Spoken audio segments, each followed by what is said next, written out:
So funny. Oh, we're waiting for Adam Nutter to return with a sleeveless shirt. For all those listening, this is In Liberty and Health. I don't even know what fucking episode it is, but I've been looking forward to doing this one for quite a while. Anthony Portillo, Marc Bozzaco, and Adam Nutter are here with me. Anthony ruined his shirt before we even got on the camera. And we pretty much physically removed Adam so that way he could go put on a sleeveless shirt. He said he was cold, but it's like 70 degrees outside. Look at that. Beautiful. So what we determined is that Adam is gay and the wife's a ruse. That's more like it. There you go. There we go. Yeah, we're live now. Don't worry. We figured we'd roll off the red carpet for you. Nice. Now I'm gonna eat this PB&J, by the way. Oh man, you're good. You're good. So he's a gay child. It's funny. This isn't the first conversation I've had about trans kids today. Hey, first of all, it's my right. Secondly, I have to intermittent fast. It's the first thing I ate all day. So I'm very well, fair enough, man. If that's the way you do it. We're not in Florida, so we're allowed to say gay. I put this up on Twitter, and it was very, very unfortunate. We were down in Florida about 2 or 3 weeks ago, and we had said gay out loud, and we were walking past a Zaxby's Chicken, and like 3 or 4 people came running out right after we said gay, beat the fuck out of us saying this is DeSantis land, and then they drove off saying Trump 2024. True story, swear to God. No, they were right to do that to you. That's what they should have happened. Yeah, I hate this not being able to say gay, call people gay stuff. Like sometimes, oh, you're fucking gay. I mean, you're a little bitch. I mean, you're just a big dummy, you know? Like, yeah. How am I supposed to describe my friends? Like, right. Well, I mean, look, I got called a racist piece of shit in our Thunderdome chat because I called I made an autistic joke, but I mean, we're a bunch of libertarians. Is there any other way to describe it? No, it's comes with territory. And is there any other political party that has as many autists as we do? That's just speaking facts. Yeah. But also, the left. Can we address, are you eating a PB&J on fucking wheat bread? Yeah, whole wheat bread. Okay, you know what? No, I'm sorry. I'm siding with Adam on this one. Yeah. Whole wheat's way better than white. In fact, it has grains on the side. Some fancy. I love that. Give me the 38 multi-grain bread, man. Yeah, it's good as fuck. See, my looper appreciates it. I'm actually a fan of Dave's Killer Bread. That's my jam. Yeah, I got some. I'm sure this will surprise no one. Eat me guilt-free. 10 grams of protein per slice. I think bread downstairs. So that's kind of like my go-to. I haven't tried it yet, so I don't know. Have you tried Living Life? Has that been fun for you? Have you tried it? It's pretty fun. Look, so there's this website called Buckeye Brownies, and they have these pound-sized brownies. I just bought some, and they made gluten-free ones. So my fiance has to eat gluten-free because she has a real bad allergy. And they look absolutely delicious. And I'm telling you, it was pretty hard to say, like, no, I'm not going to eat this entire fucking thing right to the face right now. My wife got, she's a teacher. One of the other teachers was selling like Girl Scout cookies. Mm-hmm. And she bought like, I don't know, like 8 boxes to be supportive. I ate 8 boxes in 2 weeks. Like, I don't get like I just, and then I gained like 7 pounds and I just stopped eating for a week and I lost it all. It's fine. You know what I'm saying? I'm not saying it's healthy, but I do what I gotta do, you know? Yeah. We were at a bar one night drinking and someone in the bar had Girl Scout cookies and we bought some boxes and I was just sitting at the bar drinking beer, eating fucking Thin Mints. Well, they're so good. What kind devastating. of what kind of parent takes their Girl Scout to the bar and it says, hey, we're gonna sell cookies here? A fucking brilliant one, Kyle. Right. Yeah. Well, that's a genius marketing move. Yeah. Like I have a weed card. I'm surprised the Girl Scouts don't have a table outside that of happened the to my dispensary. weed store. That happened to my weed store. Are you serious? That's what I would do. Yeah, and I brought cookies. Yeah. It's brilliant. I was like, I'll take 2 boxes of Thin Mints on the way out. Oh my God. There's nothing worse than hungry ass drunk or high people. I cannot tell you how many times I've been in Sheets, just fucking hammered off my ass, could hardly stand, and then just going to fucking grab your food, stumbling out of the fucking restaurant. So I think it was Seattle or somewhere in Washington when they legalized weed. They said that you couldn't be on the street smoking pot, but you could be a passenger in a vehicle smoking or something.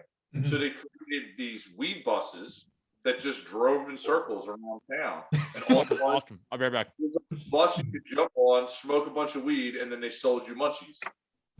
Oh, dude, my favorite thing was in Colorado when Peyton Manning was playing for the Broncos. They made recreational weed legal, and he bought like 15 Papa John's franchises in Colorado. I was like, that's a smart businessman. You knew what time it was. I ate shit, wanted a lot of pizza, you know? Right? Jesus Christ. So anyways, what's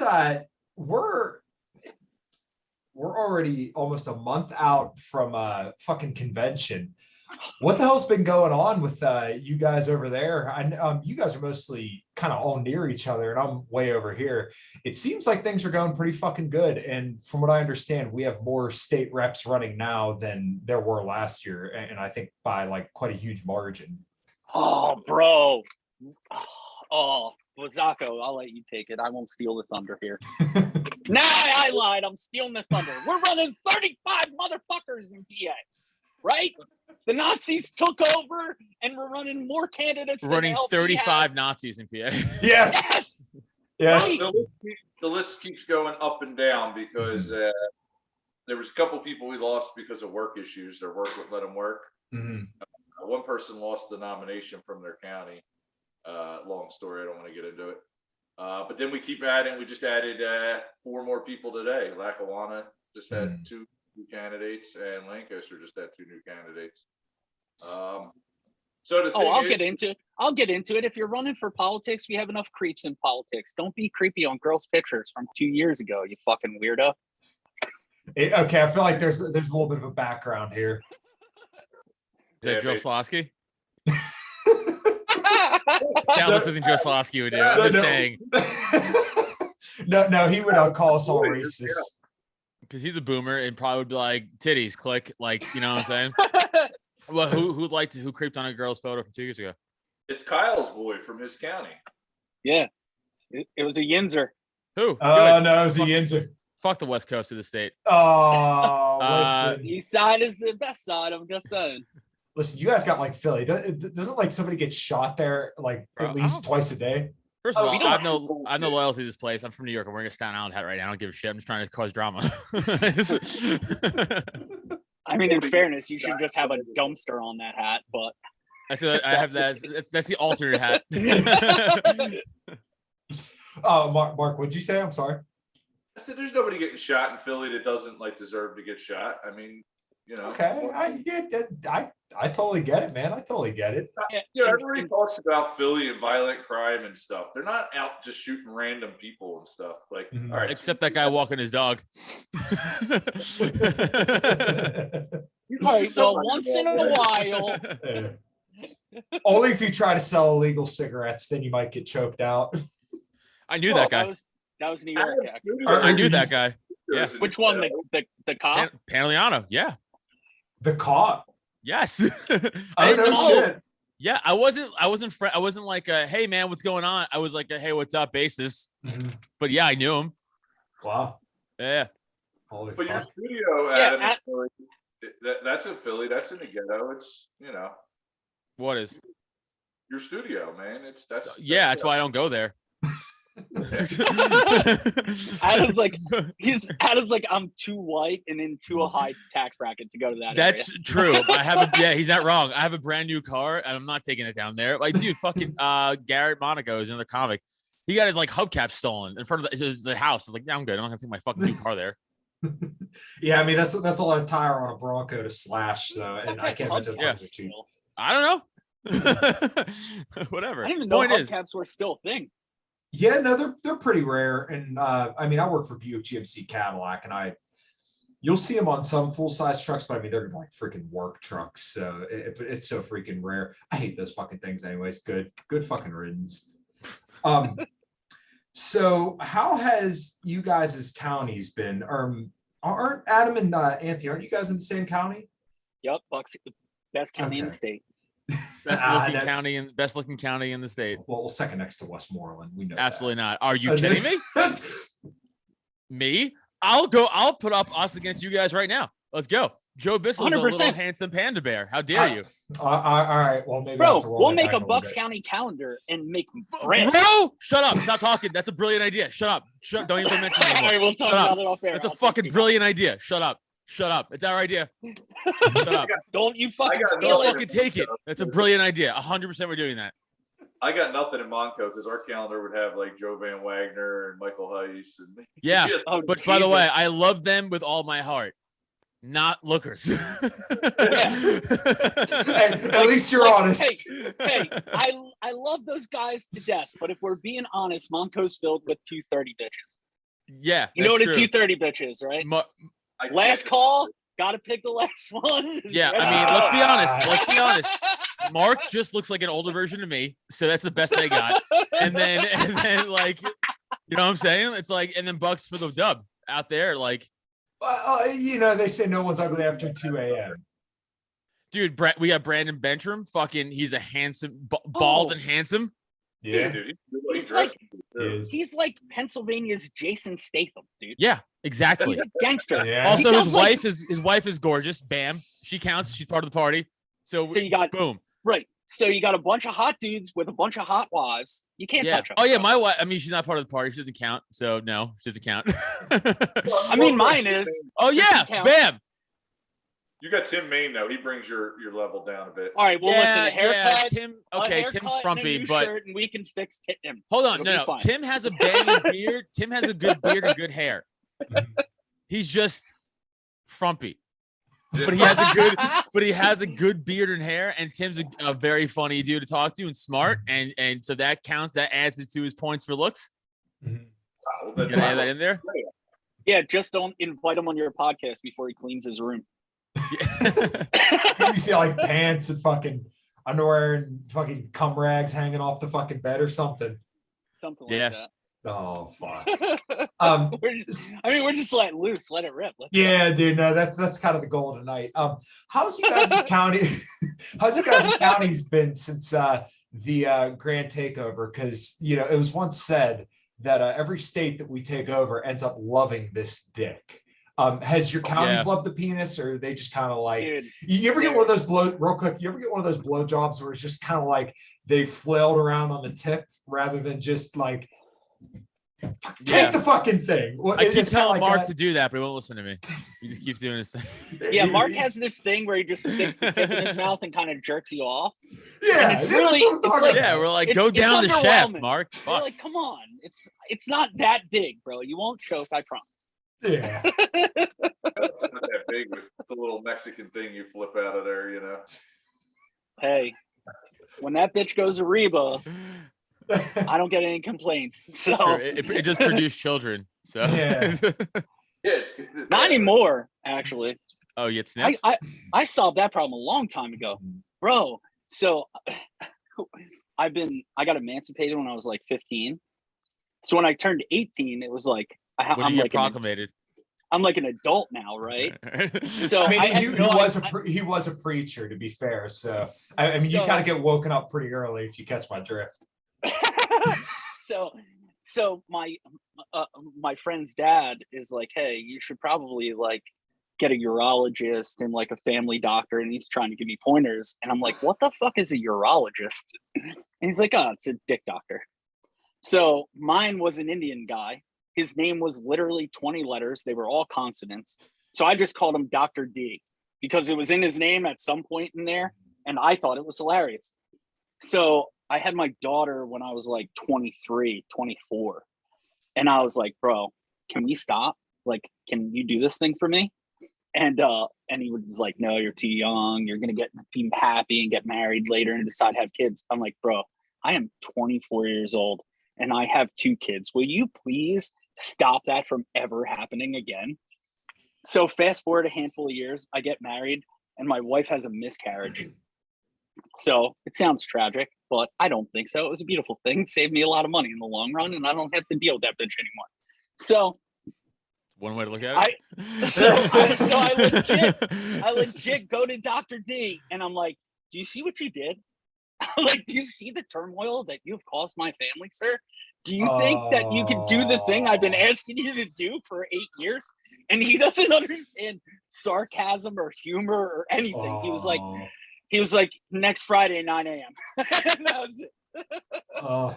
Dude, there is a language barrier issue that, like, you know, you go your whole life thinking you're never gonna have to deal with, and then at like the worst point of your life, you're gonna have to deal with it.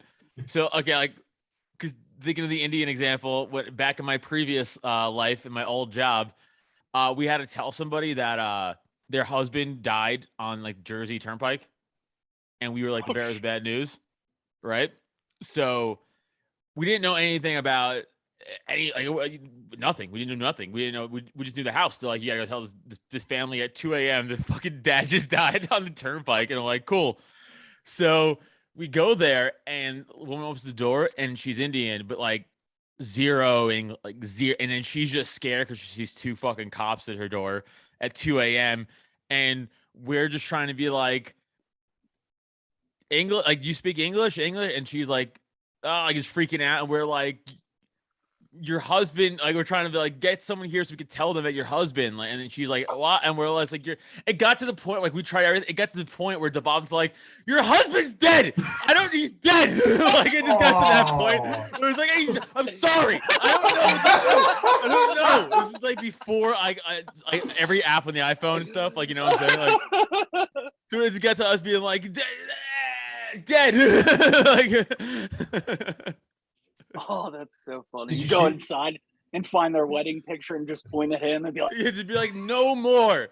They fucking froze.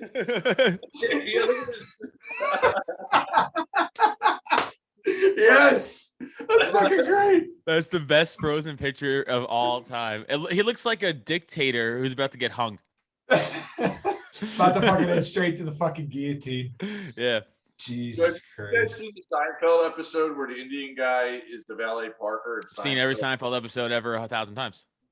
So you know when Seinfeld gets his car parked and the Indian guy does the valet and he gets back in the car and he's like, oh my God, it smells. Or maybe it was George. I don't know. One of them. No, you're right. It was body odor. Yeah. The whole body odor episode. Yeah.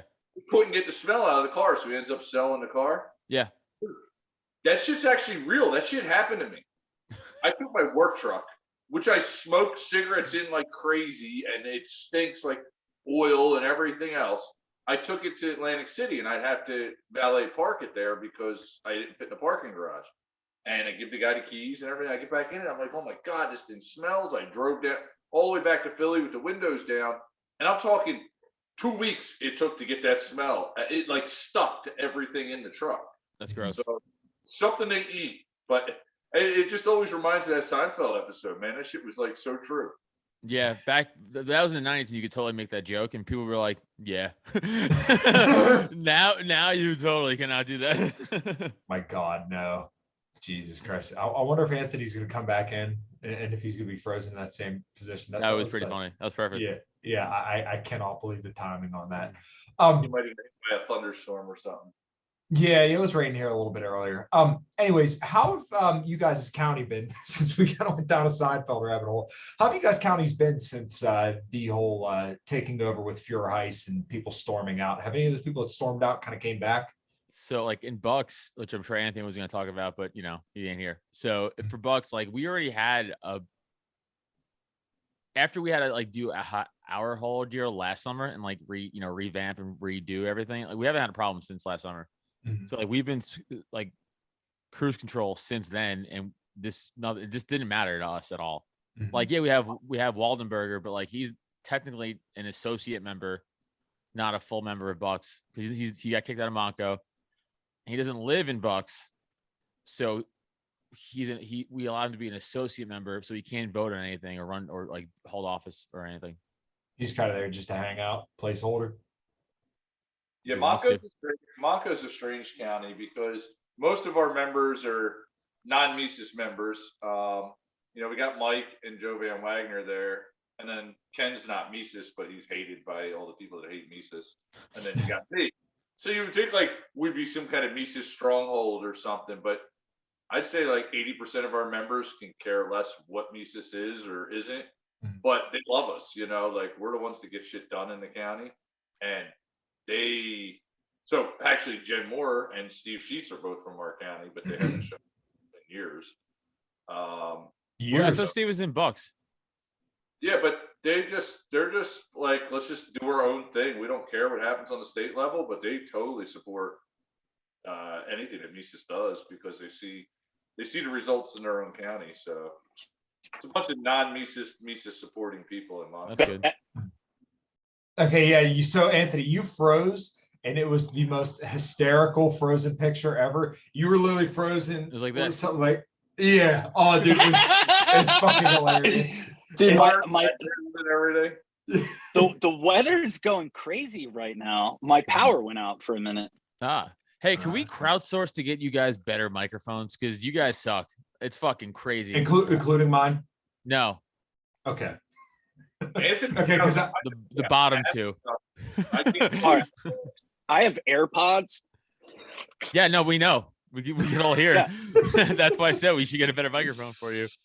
Yo, I just got my shitty phone propped up on the counter. We all know. This is my point. This is you just glorifying my point. I am aware. That's why I said it. You guys got to get better stuff. Phone and headphones, like you guys, I don't have a computer to plug them into. So You don't have a laptop? No, fuck that. Get a shit. laptop. Oh, fuck. Is it like 2010? I don't even know what laptops are. I'm from the 90s. I am too. Like, what are you talking about? I was born in 94, so I had 6 years. I was fucking piss drunk in 94. The whole entire year. I believe it. I mean, in fairness, I was too, but I was like 12. I was 8. School in 95, so 94 was a real good year. No, Yeah. Eat a dick. I have a professional USB microphone. Yeah, why not use that the whole time, right? Well, I also have like a mixer and a legit microphone. No, yeah, too. no, just keep using shit fucking phones and stuff. Well, the problem is, listen, my bedroom just got taken over, kind of. So, I'm trying to get in where I can. Mark, I want to crowdsource you and get you better shit if you can keep doing podcasts. No, I just won't do podcasts. I don't want a computer.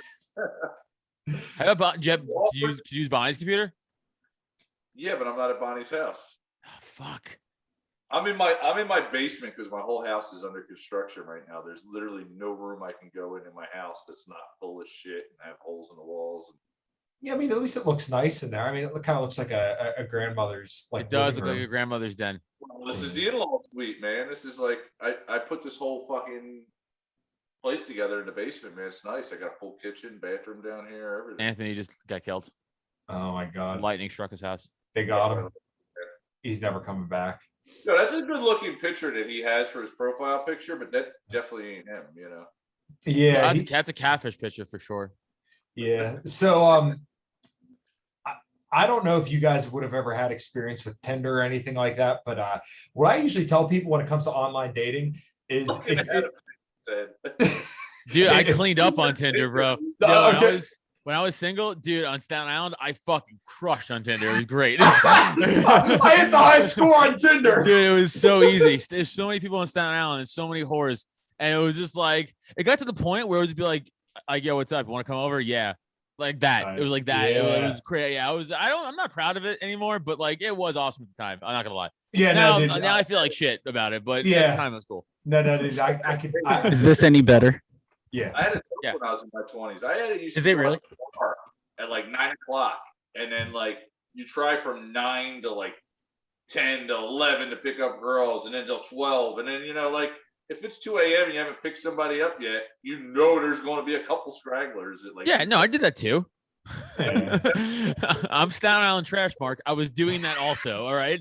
What do you think? I was doing that too? I was in Staten Island dive bars, fucking 7s or 6s when I was drunk. It takes you guys that long to get girls at a bar? That's a shame. I'm glad you found one. Well, so Well, so my number one piece of dating advice to guys who are doing the online thing is if you see a bitch's fingers in her picture, if those fuckers are fat, you're going to get catfished, because I've seen some smoking hot broads, right? They just got their face in it. and then you see the fingers and they look like little fucking sausages or something like that, you know you're getting fucked. So I went to a bar out in Indiana, and so like Indiana around here is where IUP is, huge fucking party school. So I'm like, oh yeah, there's gonna be hot bitches out here. So I go to meet this girl for a drink, right? And I'm watching all these girls walk in. I'm like, all right, which one's mine? Which one's mine? This bitch, 6'2", pierced nipples, black lipstick, curly hair, comes walking in the bar. And she said, oh yeah, I got a friend with me. And the dude, it was a little gay dude, right? She comes walking in the bar. I'm like, what the fuck is this? So she sat down and I'm like, all right, well, it's time to fucking crank up the Crown and Goldschlager. So I fucking pounded down a few of those. I'm like, all right, I'm out of here. Never again. You should have been like, ew, no, and just ran out of the bar. Dude, I've had a couple funny ones of those.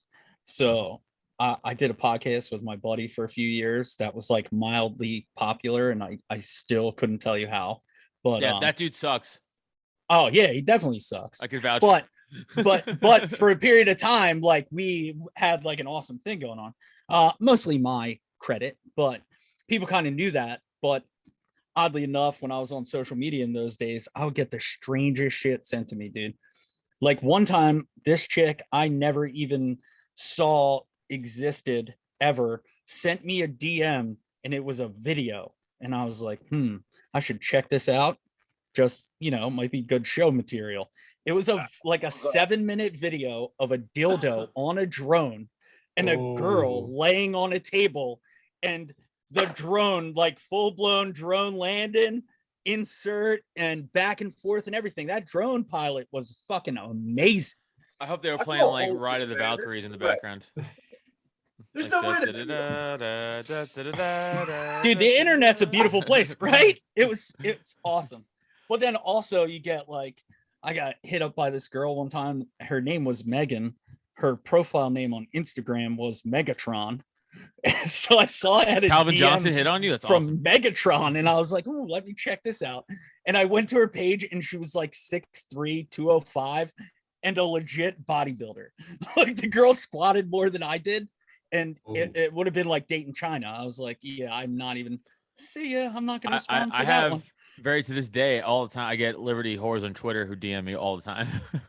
Dude, some of those are so fucking bad. I had Jeremy Todd on, and he was telling me he's married and has a kid with his wife, and he said he went to I can't remember where he went, but he went to one of the LP conventions, and he stayed in an Airbnb with two of these Liberty Thoughts. The one isn't really like a Liberty Thought, but the other one definitely is. I don't want to say names, but say she has a gun and her in a bikini pinned to the top of her profile. Got it. I mean, her Twitter handle was literally Liberty Thought. So everyone knows who you're talking about. I did not say that. I did not. I mean, we're letting it fucking rip, so I'm gonna let it rip. We made fun of Tim Maine. We can make fun of some fucking bitch I don't know. I gotta see that guy at business meetings. I also respect and like Tim. Like, you know what I'm saying? Like, he said that specifically with Tim on the end for a reason. Yeah. Like that horse-faced idiot could go kick rocks. Who cares? Like, let's go. Like, dude, the fact people think she's hot makes me think that guys never had sex before with anybody. What? We're talking about libertarians. You're right, because no, you're right. You're right.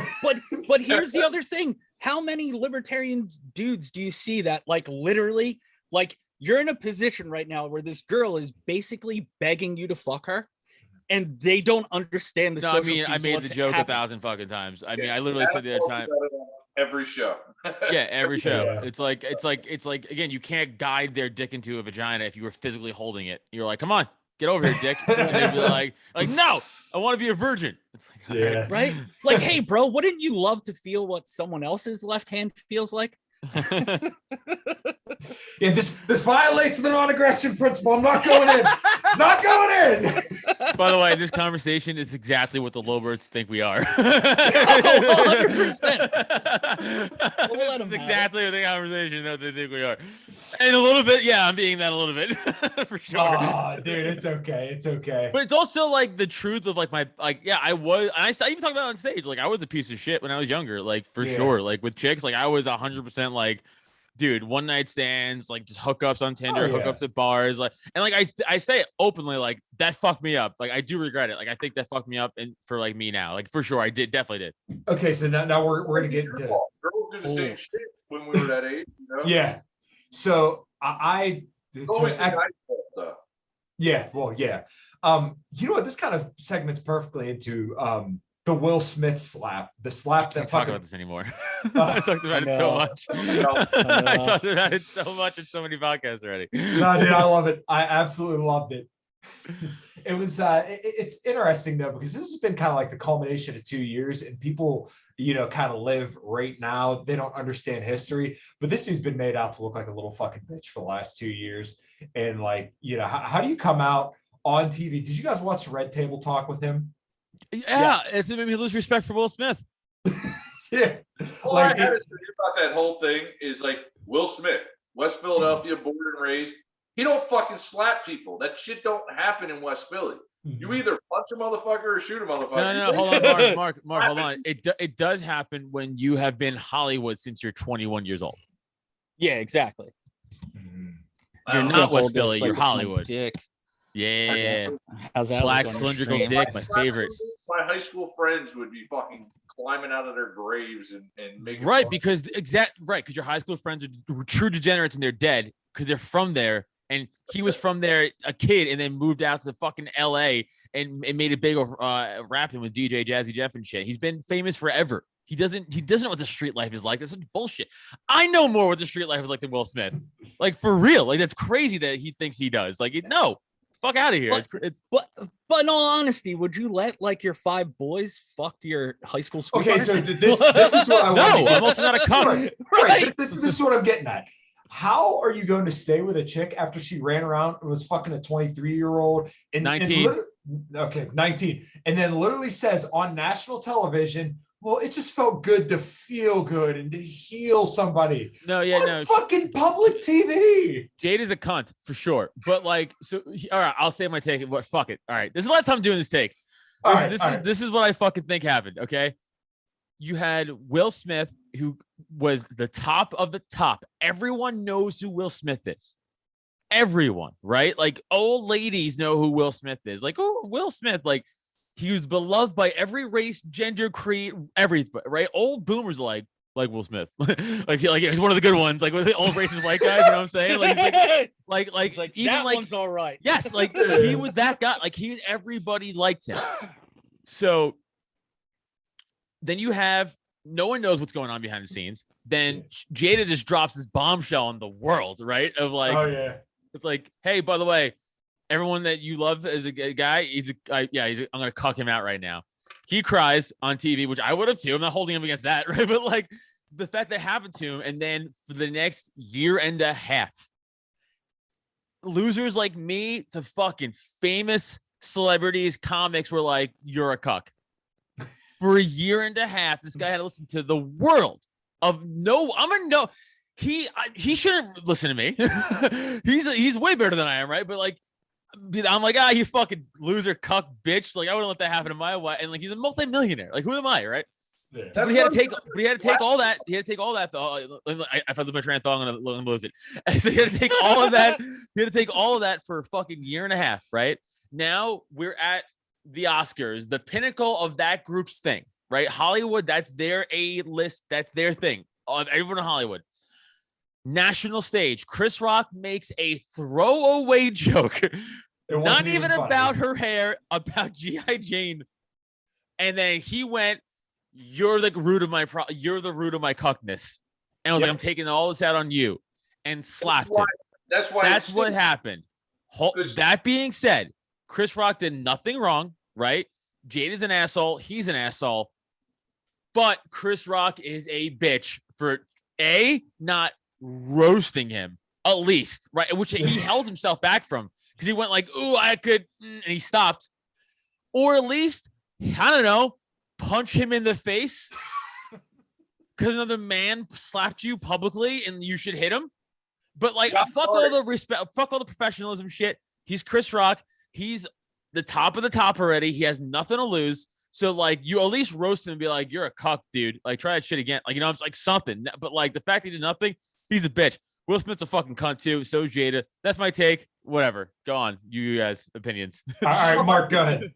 You called it though. Like, Chris Rock's a bitch for just getting slapped. I mean, Jesus Christ, man! If a guy slapped me, like, that's more embarrassing than getting punched in the fucking nose. Like, Right. Who slaps people? Like, if you're pissed off, you fucking punch them, or you don't. One or the other. But there's no slapping. Like, yeah. I mean, in fairness, the only violence he probably actually saw in real life when his dad used to fuck his mom up. So I don't think he knows how to throw a punch. Ali was probably stunt doubles. I don't know. I just have a problem with the slapping. Like, that's just such a little girl move. Like, So no one a slap is good. If there's another dude who's being a bitch and you want like that's a slap's appropriate, right? But like, not in that scenario. That's not a slap scenario. That's a punch or nothing scenario. I agree. Yeah, I mean, Chris Rock was probably used to. You said that his mom was getting beat up. He probably was. No, that was Will No, Smith's Will. mom. Okay. Yeah. Wow. Okay. All right. Well, then that one kind of falls flat on his face. I was gonna say his mom probably didn't fight his dad back a lot, so he's probably Hey, like sometimes jokes bomb. It's okay. yeah. We'll show you the way, Kyle. I'm trying. And it's. I'm not good over Zoom. I have I tried to start an OnlyFans once, and I couldn't get like the posing down right. In person, I think I'm a little bit of a stud though. So Yeah, dude, that I would feel weird like a troll too. Yeah, Yeah. like because like I think we all think we look sexy jerking off. But do you ever catch yourself in the mirror jerking off? Scary. Yeah, it's weird. Yeah. Like we all think we look like Patrick Bateman in American Psycho, fucking in the mirror. But we look like if Shrek were to fuck in the mirror. That's what we like. That's Yeah. what we really look like. It's fucking. The worst thing. I said you've never caught yourself I'm sorry. Have you ever been fucking a chick and like you just jerking off to fucking get yourself a little more, and then you look to your left, there's a fucking floor mirror, and you're like, oh, I look like a fucking troll. Has that ever happened to you? all right, you saved yourself, Adam. That's the exact reference I'm So, referencing in my memory. Actually, I've- It's the I- exact I've thing I'm seen- referencing. I've seen my O face on camera. It's Yeah, not same. fun. It's not good. It's not good. But if- also, I've No, Put some on- sometimes I'm like, I can't believe women actually had sex with me. It's gross. Like, because like you catch yourself at weird angles, and you're like, oh. if you're right. if you're fucking and you make eye contact with yourself in the mirror, is it gay? No, because I'll give you a drunken time when that shit. I did try to Patrick Bateman myself, and it was awesome. In my in my old apartment, in my parents' house, they had a basement apartment, Mhm. and I lived there for a while. It was fucking awesome because chicks could just come in through my own entrance. They didn't have to go through the house or anything. It's his own apartment, so it was like fucking- NYPD is real lucrative, huh? Yeah. Oh, yeah. Well, no, that's why I was living there, but it was a great deal to fuck chicks. So my parents had like this old mirror they were like taking out from like their bedroom, and they're like, hey, we have nowhere to put this. Let's leave it down here for a while. I was like, I don't give a fuck. Yeah. So they left it like up on the wall by my bed. I was like, this fucking giant mirror, dude. And I had this chick over, and we were both fucking just hammered. And I was like fucking her. And I was like, I look over, I caught myself, and I was like, yo. And it was awesome. It was cool because I was drunk. I probably sober me would look like a fucking idiot doing it. Like, you know what I'm saying? But in my memory, I look cool, but it probably wasn't. You know, I'm gonna have to try that next time. At least two of you guys do psychedelics and shit, Yeah. You ever fucked a chick on acid, man? That is the most outrageous shit ever. Actually, no. I have, and it's very uncomfortable. What? No, dude. It's That's weird. one of the top 5 most amazing experiences of my life. Best orgasm I ever had on acid, because you feel like you're literally coming from every fucking square inch of your body. It's hard to get to that point. It's very hard. You need a sober girl. Well, in fairness, I also am a fan of Molly. So Molly is like my favorite thing to fuck on, and that is a very orgasmic experience. I could go for some Molly. If anybody out there sees me next time at a comedy show, says, hit me up some Molly. I mean, how often do we talk? You've never posed this question to me. I don't know. Regularly. Yeah, all right. Jesus Well, give me Christ. Molly, bro. I'm like, dude, I thought we were friends. Well, give me Molly. I got you. All right. I'm too old for that. Anthony, you're 40, man. I don't know how you're fucking doing that It's shit. Molly. I'm It not makes me- 40 yet. First of all, I'm going to be 40. I'm 39, motherfucker. But also, is there an age at which you're supposed to stop doing Molly? No, I it's don't Mark's understand. a fucking square. I have an adult child and one that's about to be an adult. My adult responsibility Is to it's teach like him how to almost do over. Molly. I mean, yeah, in a controlled environment. Why not? Yeah, dude, Molly rips. You guys don't know because you're fucking nerds. Seriously, because you're fucking yins out there just can't get fucked up on Saturday because you gotta go to church on Sunday. I see you, bro. Oh, no. Steelers is church.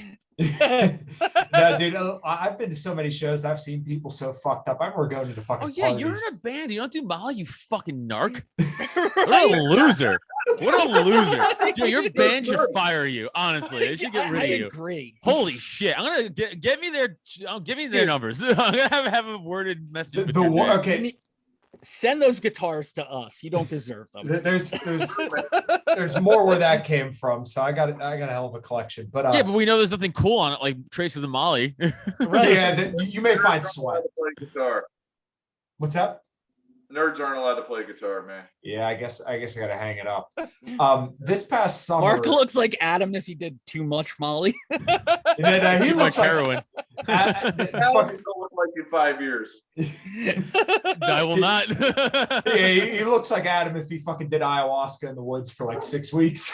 Then Yeah, his buddies would yeah, be fucking yeah. his wife. Mark looks like me if we crashed a plane in like the Amazon and like he survived and he just had to fucking like get out. It's nothing but ayahuasca and fucking like other people. And like sloths, he had to kill and eat sloths. Like, So my thing is to get completely and totally fucking annihilated. We play the Rock for Life festivals. It's like a children's charity, and of course, my dumb ass loves to bring a bottle of Crown and start drinking at like 5 o'clock. Yo, So- he started the story with I got so hammered and went right to it was a kids event. Keep going, it's please. almost like my bit. I didn't kill Are you anybody. doing my bit? What's up, Amy Schumer? Oh no. No, well, I'm not going to speak about vaginas in this. At least I don't think I have anything to do with vaginas in the story. So there was this really bad band up. It was like 5 o'clock and we played at 11. So it's like hot as fuck. It's July, right? So I'm like, you know what? Fuck it. I'm going to start drinking. This band sucks. I want to drink. So I killed a whole fucking bottle of Jameson and 9 White Claws from 5 to 11. I was walking around. Dude, by the time we went up, I was so fucking drunk. And like the input for my guitar was real loose. So it kept cutting out. And I couldn't do anything about it. I was so fucking hammered. And I expected everybody in my band to be super pissed at me. But like my drummer messaged me the next day and he was like, dude, you can't get drunk at shows like that. He's like, you just please don't do that. And then like that killed me. It was like the upset dad thing. I'm like, he knows that I know better, or he knows that I know better. And I fucking bombed. Dude, at the Delaware convention, I had Blaze, my buddy Blaze, open for me. And he all right, this is also a preface of this story, which is funny, I think. Scott Horton was there. I mean, I've hung out with Scott a bunch of times now, and like, you know, he's been on the podcast, and like, I consider Scott not like I'm friendly with Scott. I would say we are a little more than acquaintances. I wouldn't say we're friends, but like we're getting to be friends, I would say. Sure. So, you know, hanging out with Scott now to me isn't like a big deal. The first time I hung out with Scott, I was like, oh, so cool hanging out with Scott Horton. Now it's like, oh, hanging out with Scott, like it's whatever. Blaze, not a libertarian, gets a little bit of the world. I talk about it to him, so he knows who Scott Horton is, like, between like me and like listening to Dave Smith and stuff like that, like, right? But like he doesn't really he doesn't, like, the weight of who Scott is doesn't really hit him, right? Like, yeah. So oh, it started raining here now. I'm gonna watch me lose power. No fucking 8 seconds. So we show up to the thing. Scott gets off stage and he looks at me. He gives me a hug. He's like, "Do we have time to smoke a joint before you do comedy?" I was like, "Yeah." So me, Jeff Douglas, Scott Horton and Blaze, he's like, go to my car to smoke weed. And it's like the three of us smoking weed in my car. And I just start to break out laughing because I look over at Blaze and like Scott. And Blaze is like, what? I go, you know how many people would kill to be in your position right here? You don't give a shit that you're here right now. Like, it's so funny to me that like you're smoking weed with like Scott Horton. People would pay to do this, literally pay to do this. And you're just like, just smoking weed with some guy, Scott. Like, it was very funny to me. So that weed though, because weed fucks Blaze up. So he's like, I'm gonna take a baby hit. That's it. I'm gonna be responsible. So okay, I got to host and do comedy. Like, okay. I watch him. Takes one baby hit, passes it off. That's it. He does his set. I can tell by the end of his set he's losing it. He's like clearly high. And he's like, all right. And now it was Blaze, Neil, then me. That was the lineup. So he goes, all right, guys, bring up your headliner, Adam Nutter. Neil's like, yo, bro. What the fuck? And he's like, oh yeah. And he's like, give me the mic. He just like walks up and like rips the mic from us. So we're on the car ride home after we leave and everything. And Blaze is like, maybe I shouldn't smoke weed before shows anymore. I was like, yeah, maybe we shouldn't smoke weed before shows anymore. Huh? I was like, maybe that should stop. Maybe you should wait till after. And then get so fucked up. It is what it is. It's like a lesson learned. Like you learn from it, just move on. Yeah. I don't know how you get comedy high. I would just talk to fucking people. Because if I don't smoke weed, I feel weird. Bro, Blaze, I got to shout out Blaze. He was my favorite person at the LPPA convention because he had no idea what was going on. So he didn't give a shit about anything that was happening. Yeah. He was just there for the hang. Yeah. And I legit fed that kid like drugs like all Saturday night. Yes. And it was so funny. I had a hard time making him up to leave Sunday morning. It was a real horrible morning for me. Because like, we gotta go. Adam doesn't drink. So he was like up at like 6:30 with coffee and shit. And I was like, yeah, I fed your boy like DMT and edibles. Oh, and Jesus fucking Christ. And he didn't even actually find out exactly what happened until the pop-up show they did after convention. Yeah, or the pop-in show. The week afterwards. The week after, we went to Adam's show, and my girl and I were there, and he was talking about convention, and I was like, bro, do you really have no idea? But he didn't trip. Like, he didn't trip. Like he just got fucked up. Like, he didn't like trip. Like, he just got fucked up and went to sleep. Like, he didn't like. Yeah. Like, I guess it didn't like hit him. You know what I'm saying? I guess it must have not hit. Yeah, he didn't. Yeah. He didn't go over the edge, but no, like he just. Dude, it looked like he just drank a lot. Honestly, we ate a Whopper of a brownie together. Oh well. Yeah, that was I guess he's bad with weed. Dude, one time I literally handed us like it was like a 4x4 inch square, and I just broke him off a chunk and shoved it in his mouth. And then I start eating the rest. And as we're like finishing it, she's like, you probably shouldn't eat that much. It's pretty powerful. And I was like, oh, this is gonna be a fun night. And then I was like, can I have another one? And she was like, sure. And gave me another piece that big. And I went and shoved half in my girl's mouth.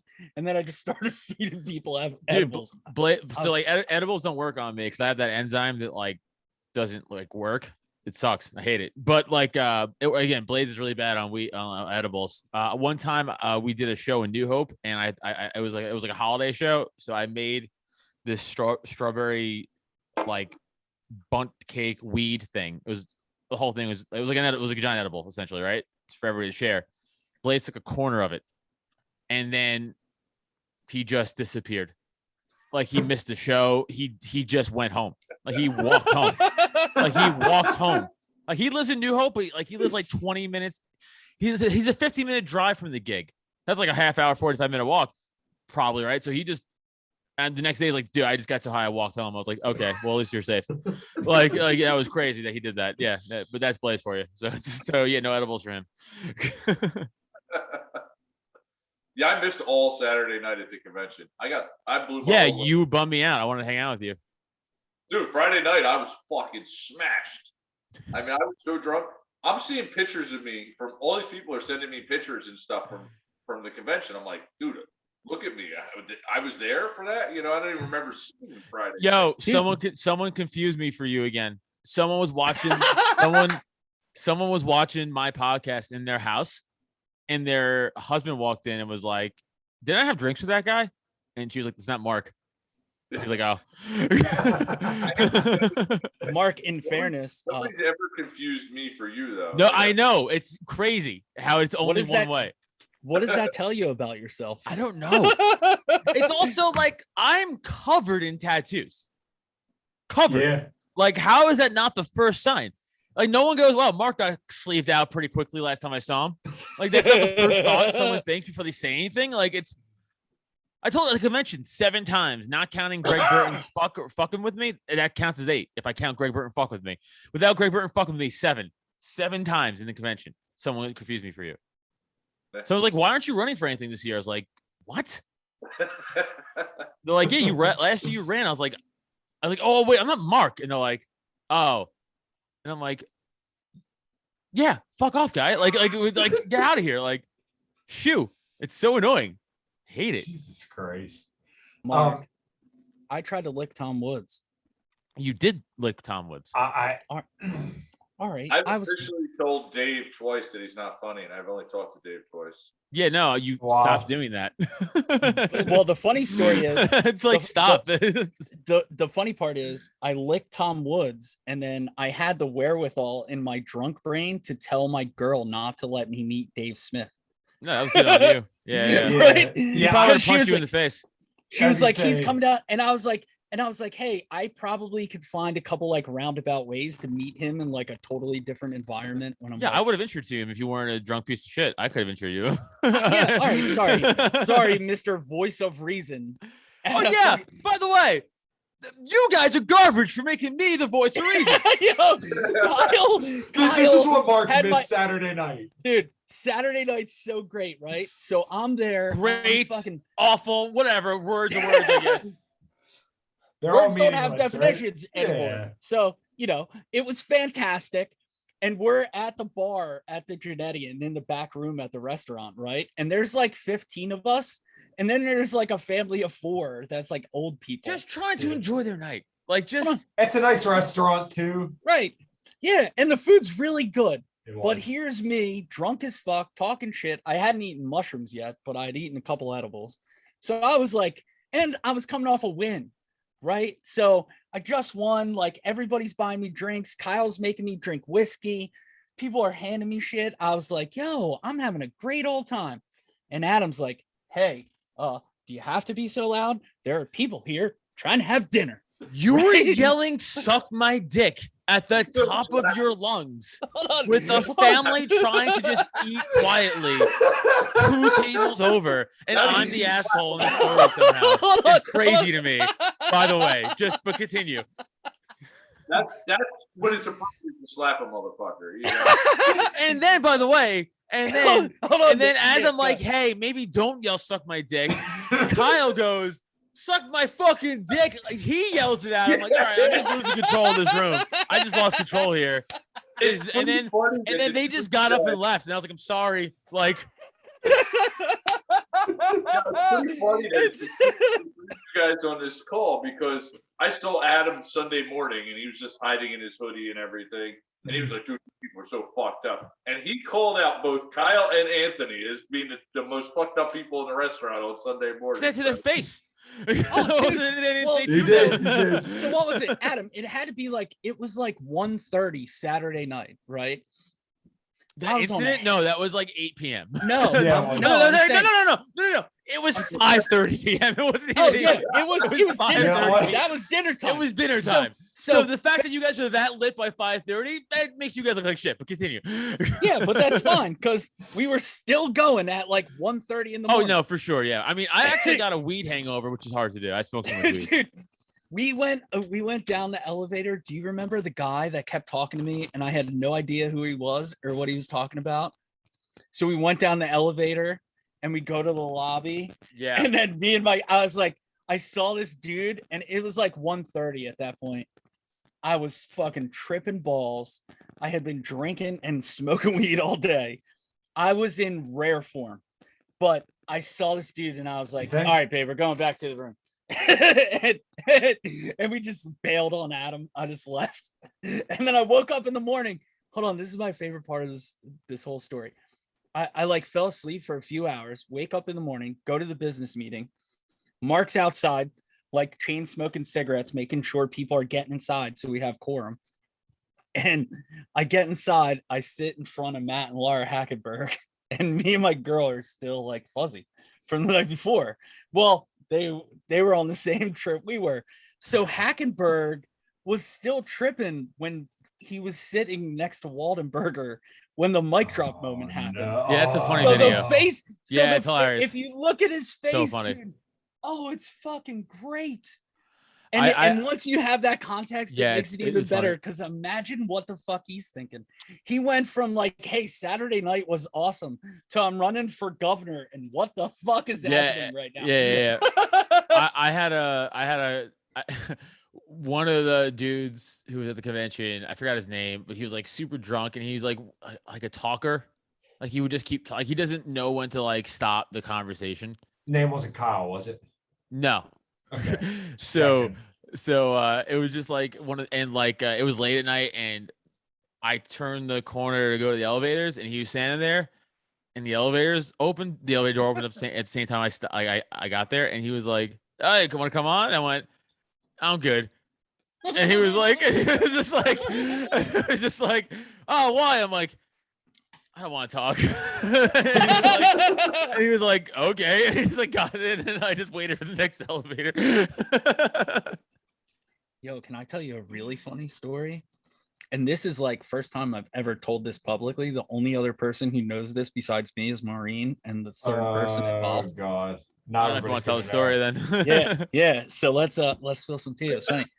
So everybody can agree that there was a little mishap with a particular candidate on Saturday. So that guy that happened to cause a stir was in the garden room party or whatever. So I was like, we did a live podcast from there, which was like, the audio's terrible, but it's actually pretty hilarious to watch.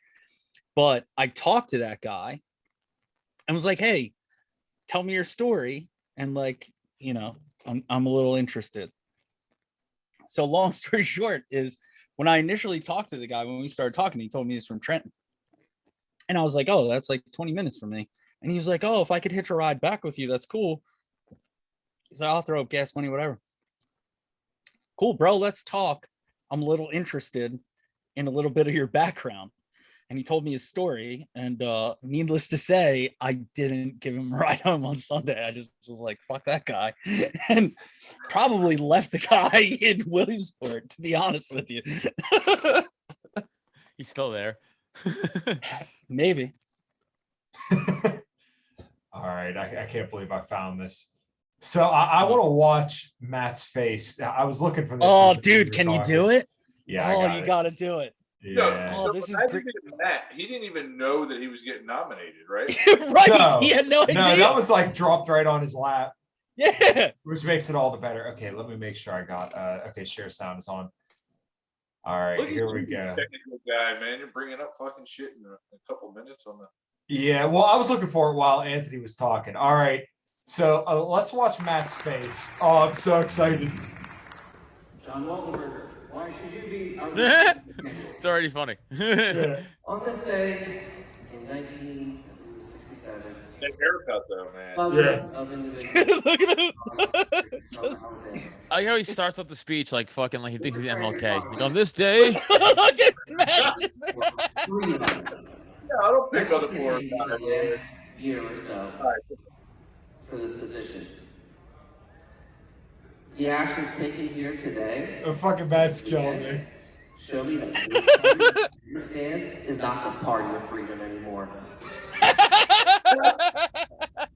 Show some respect, please. Yes, before. Matt should have slapped him. You guys want to? Matt's like, I don't know if this is real or not. He's like, is he a Is this in my DSTL? brain? Show your true colors. There are some great folks who have put dedicated hours, money, time, sacrifice, families for this fucking party. Dude, how funny would it be if he just got switched in music kicked like right off the stage by Shawn Michaels? Like he just fucking a kick right to his fucking chops, and he just gets like, ah, and he just fucking like falls off the stage. Thank you for your time. Oh, hold on. At the end of this convention. Dude, this is Party. If you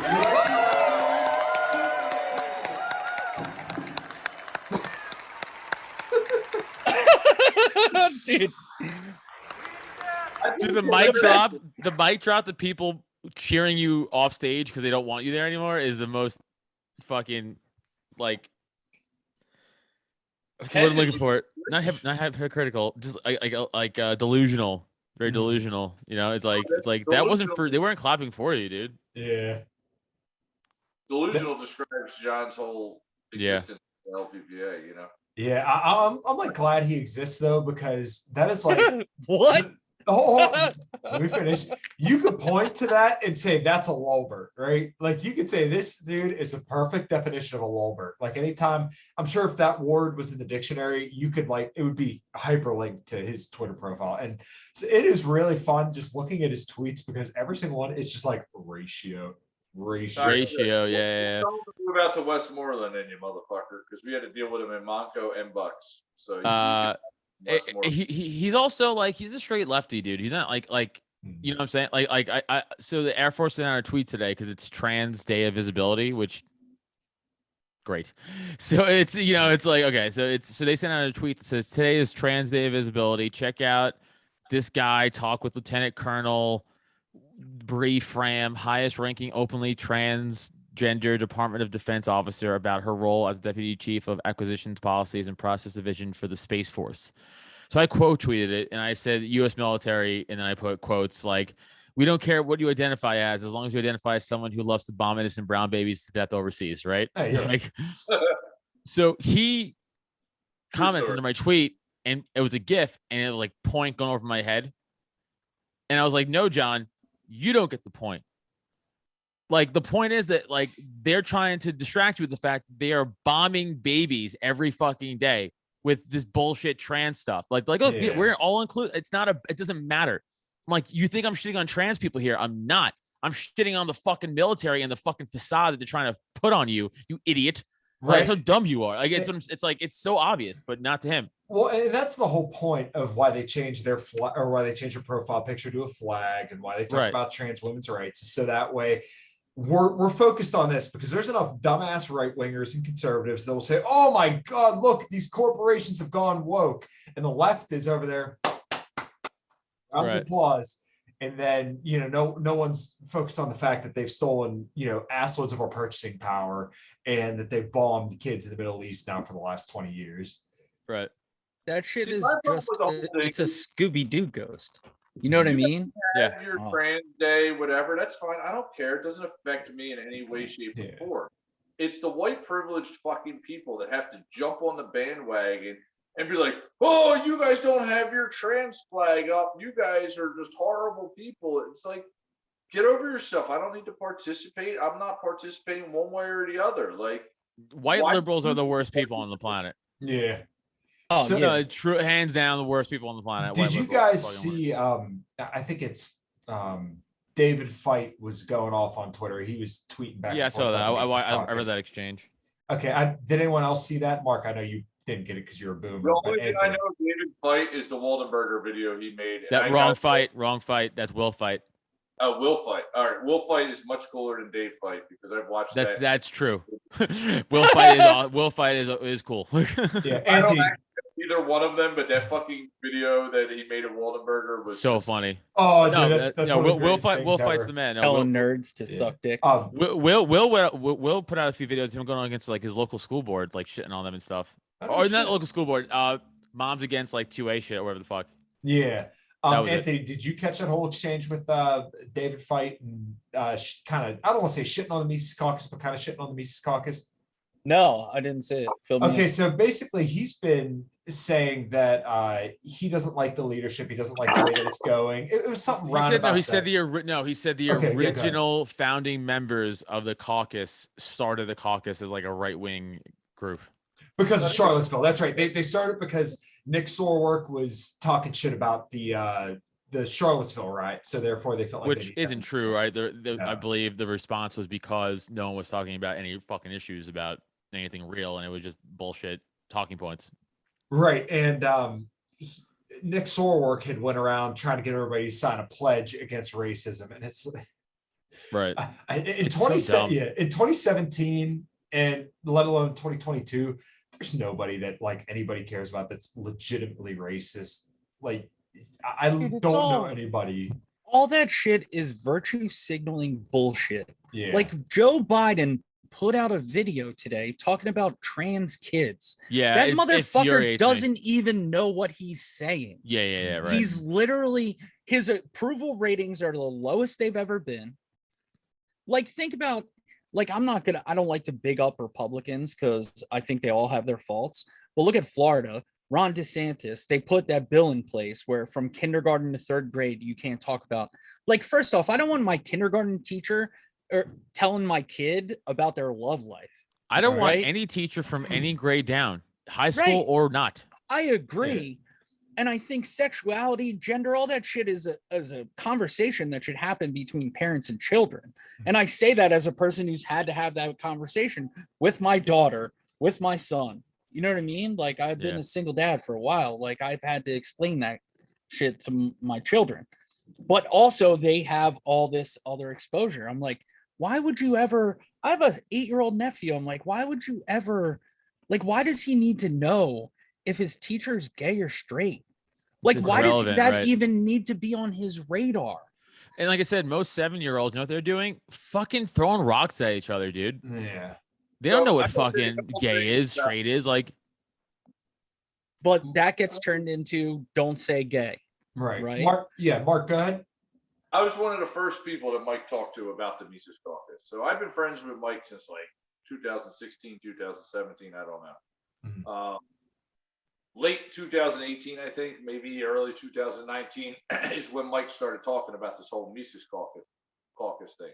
And like, people that know Mike on a personal level understand that that guy is too focused and too intense to ever even be the least bit racist or, you know, he is just dialed in, focused on liberty.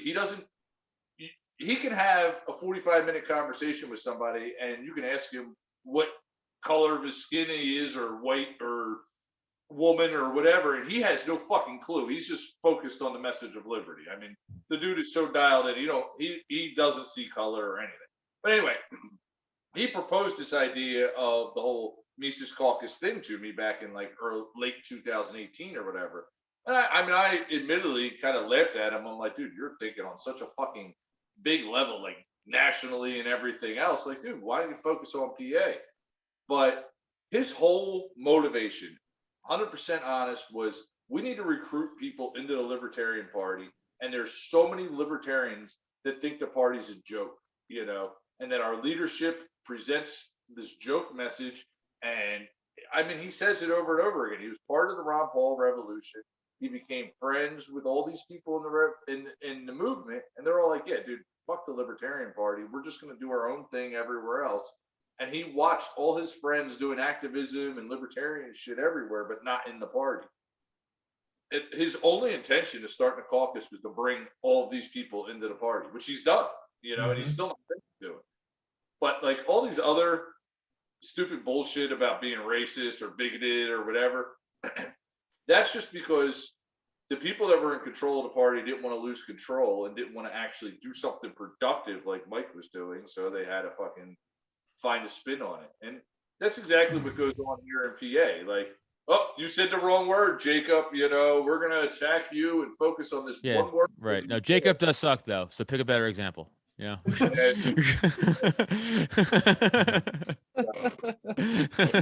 what I'm saying. Like, they find one little stupid narrative that they could twist a certain way and they just repeat it over and over and over again. We're going to hear about how the PA candidates and PA elected officials aren't actually elected and they're going to be challenged and people are going to be arrested because of corruption and everything else. It's just to trigger people. There's no validity behind it. It's never going to happen. There's no bearing to it. Okay, so not just that, but that shit is really like that's the only thing they have. The only thing they can do is try to stir the pot to make us look bad because they don't have any counterpoints to our arguments. Yeah, they don't have any. Yeah, they have no support.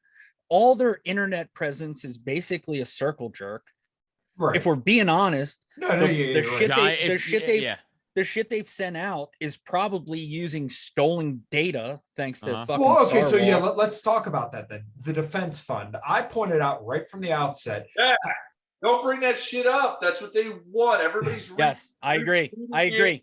I We're agree. making the defense fund into something. They have no audience. Nobody gives a fuck about it. Well, yeah, that's my point. And I guess real quick, and then we can move on, is that what are you trying to defend?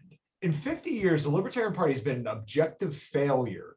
And now we're starting to see shit take off, especially here in Pennsylvania. And I fucking battle out with people on Twitter all the time. Fucking Thoth Bishop, Pete Quinones. These guys come at me and I'll fucking stick up for our state all day, every day. The Libertarian Party is doing something here in this fucking state. And that could be a nationwide thing if we continue to kind of build this momentum that we're building. So, you know, what are you trying to defend? Are you defending it from succeeding? Because defending it against the Nazis, Kyle. Come on. Well, right. They're heroes. Don't you understand? And I'm not on Twitter or any of that shit. You're better off. Facebook. I see a lot of screenshots from Twitter and stuff. These people don't do anything. Like, there's so many haters in PA, right? They don't do anything. Hey, they clean up trash, bro, and that's equals liberty, don't you know? Right, but they put out 10 tweets in a row and nobody responds. They put out Facebook posts and nobody responds. But then next thing you know, they go, "Oh, Michael Heiss is a Nazi." Boom, 30 people, 40 people respond. Everybody's fucking talking about it. We're platforming these retards. No, I say that. I do say that all the time. I've blocked a lot of these people on Twitter already. I mean, Sarwark's been blocked he's blocked me first, but I blocked him also. Like, I block a lot of people because it's like, not because like I'm afraid of them or I don't want to see what it's because it's not, we give them a platform. Like I say for the Faketarian stuff all the fucking time. Anytime they put out a video against us or like a fuck Mises video or they have on like Jen Moore to shit on us, I go, if you watch their views on a regular episode, it's 7 views. Then watch it when they're talking about the Mises Caucus. It's like 100, which still isn't a lot. I get more than that on the reg, but like it's still like 100, which to them is a lot. So we're giving them because that's us watching it. I refuse to watch their stuff. I don't watch it anymore. I haven't in a while. But I tell people all the time in the group chats, you guys see me say, I go, stop retweeting their shit. Stop platforming the Faketarians. They're fucking retarded. They have zero voice. Again, when they're not talking about us, look at their engagement. It's literally zero. Look at Kevin Gahagan's engagement when he tweets something out. It's zero. It's literally zero. Twitter. Well, from the defense fund, whatever the fuck. Okay, yeah. Like look at when these people tweet out from the cathedral things or the Facebook pages. Look at Facebook engagement from the cathedral page. It's zero. And if they do get likes, read the names. It's Magoon, Sarwark, fucking Will McVeigh, Moore, McVeigh, Sheets. It's like, Ryan but Smith, you guys aren't spreading to anybody new. You guys already hate us. Mm-hmm. Who gives a fuck? Well, Stop sharing it. It's hilarious because they got like 700 followers or something. What does?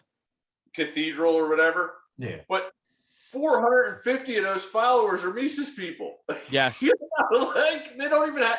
There's more haters following them than actually legitimate people. But like I said, we're platforming them. No, we are. We legitimately are.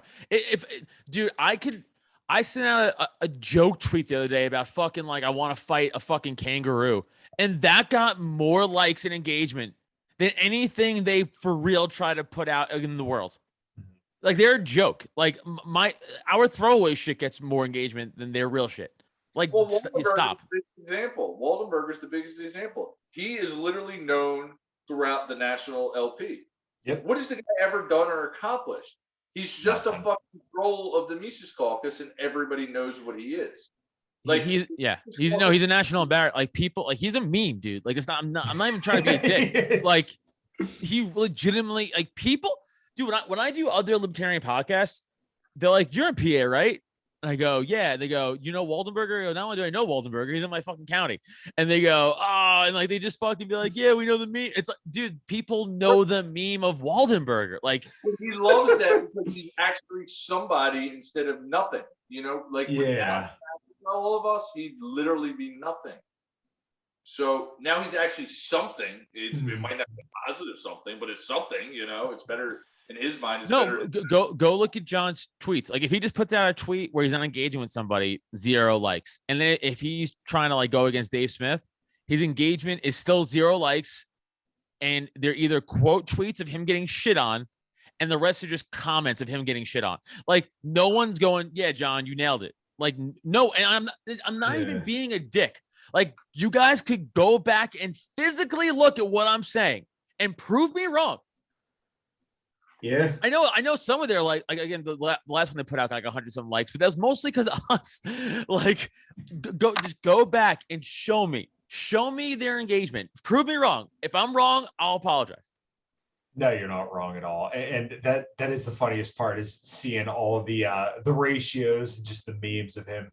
And that's why I'm kind of glad he's around. I mean, I wish he wasn't in your county, but it is really funny to observe his existence. Another question that I've kind of had for people is, what do you think would happen if the Reno reset doesn't work? Now, obviously, I think it's going to go our way, but I guess I'll start with Anthony. Anthony, if the Reno reset doesn't go the MC way, the only good way, really, what do you think is going to happen after that? Do you think people are going to lose a lot of steam, or do you think we're going to kind of fucking chug forward? Well, I think individual states will keep doing their thing, because realistically, we're only connected to national by name.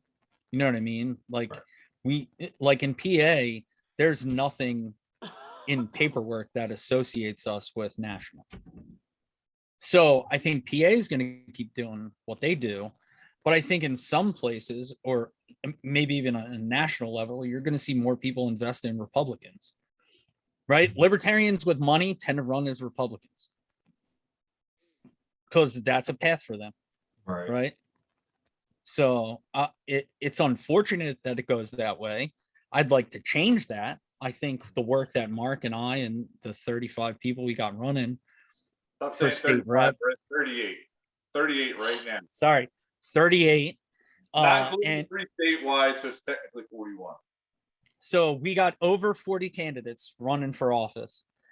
And shout out to guys like BJ Hebenthal and Mark Jurchak, who are like our favorite behind the scenes nerds who crunch the numbers and get all the data together. So guys like me and Mark can just spout shit off at people and tell them what to do. You know what I mean? So I love that. So I think regardless of what happens in Reno, PA is going to keep on keeping on, and we're going to win some races. And the Moulton maneuver will be a thing in the past because now we're actually a viable threat. I think on a national level, if it doesn't go that way, man, do you just think about it this way, right? Like, do you really want Fed Boy Sarwark to be the fucking face of the Libertarian Party on a national level? No, I don't think anybody wants that really anymore. And let's just be honest. Like, I know people who watch this show came into the party because of the Joe Jorgensen campaign, but they essentially ran a Democrat in 2020 when they had an opportunity. Because Jorgensen, since I've been in the parties, had the best libertarian message out of any of our presidential candidates. I knew someone was going to yell at me. It had to be you, didn't it? She's a dry speaker. She's a dry speaker and everything, but she's a fucking libertarian. You can't. Yeah, see, so I completely agree. She is a libertarian, but I don't think she was a libertarian for us. Right. Yes. Okay. So that's the point I'm trying to make. Like, she sounded dude, more like a Democrat. I'll say this right now. And everyone's gonna probably agree with me here, but that fucking, it's not enough to be anti-racist. You have to be whatever. It's not enough to be not racist, to be anti. That tweet, nah, dude, that's bullshit. That's identity politics bullshit. And you're running for president on our platform, and you're gonna fucking put out that eye poll shit. Suck my fucking dick. I don't care if it was her or not her campaign. You fucked up. You ain't first now. Yeah. See you later. As a person, is a badass libertarian. Okay, well, her campaign shit, and then you can't trust her. Oh, well, then how good is her judgment? As a candidate, it's the same thing that happened with Gary Johnson with that fucking Aleppo thing. Yeah, he looked like an asshole. Yeah, he looked like an asshole. Yeah, and it was like dude had more exposure than any other libertarian candidate probably had to that point. Bill Weld also a Warhawk, but that's right. Fuck that guy. But think about it, like that ruined.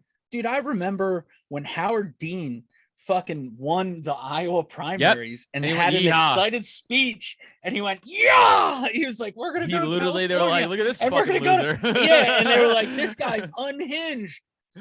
And then fast forward and like fucking Joe Biden can't even complete a sentence without drugs. Yeah, no, like so I know I agree, Mark. Yes, she's definitely a libertarian, and I'm not saying she's even a bad libertarian. She's not our presidential candidate libertarian though, and she's not gonna be ever.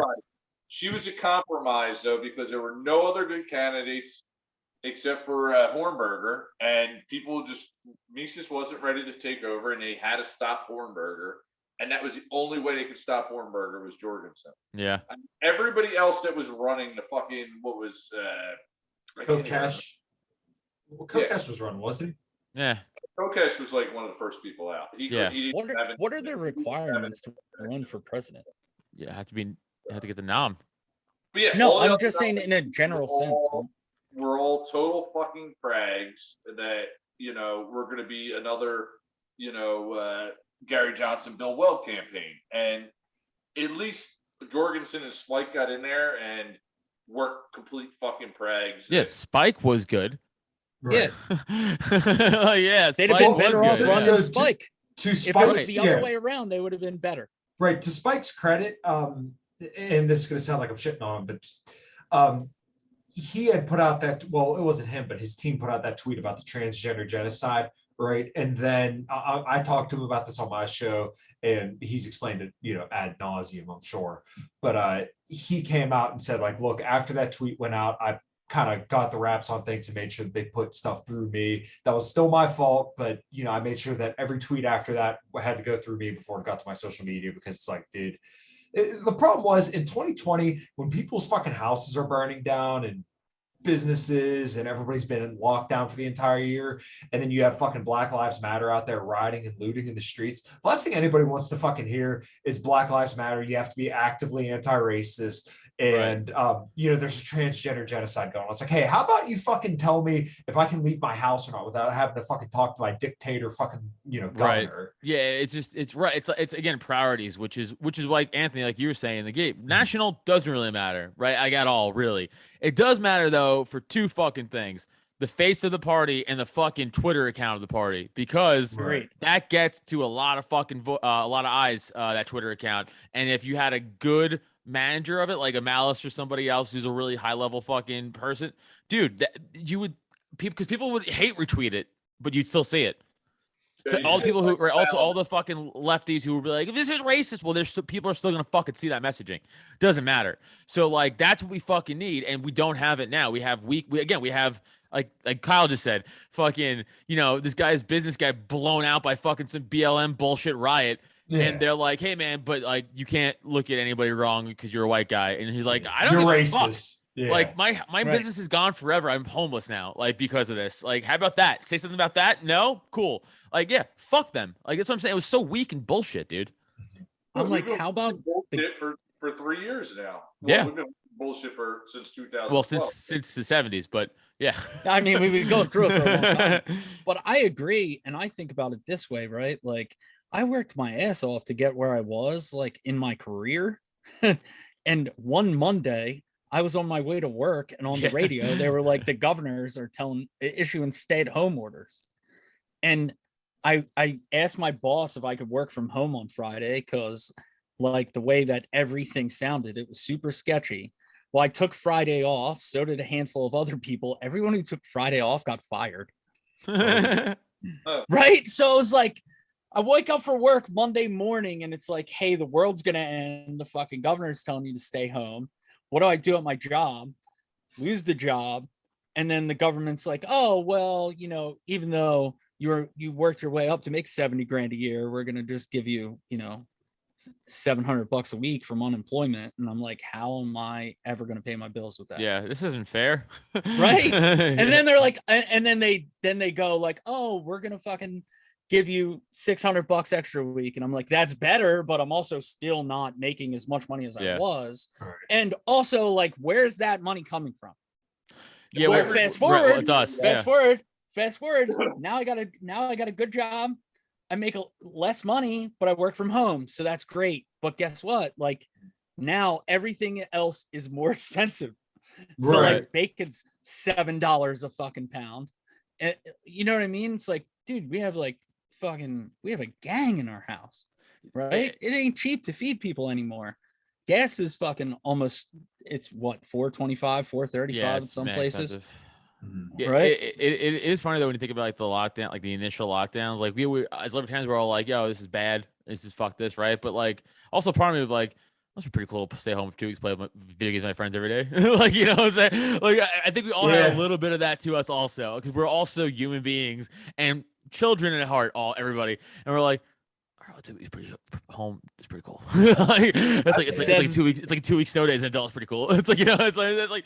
But then you realize, of course, we all knew it wasn't only going to be two. Like we all knew that, but also, like I said again, just a part of us as human beings, we're like, "This would be fun though."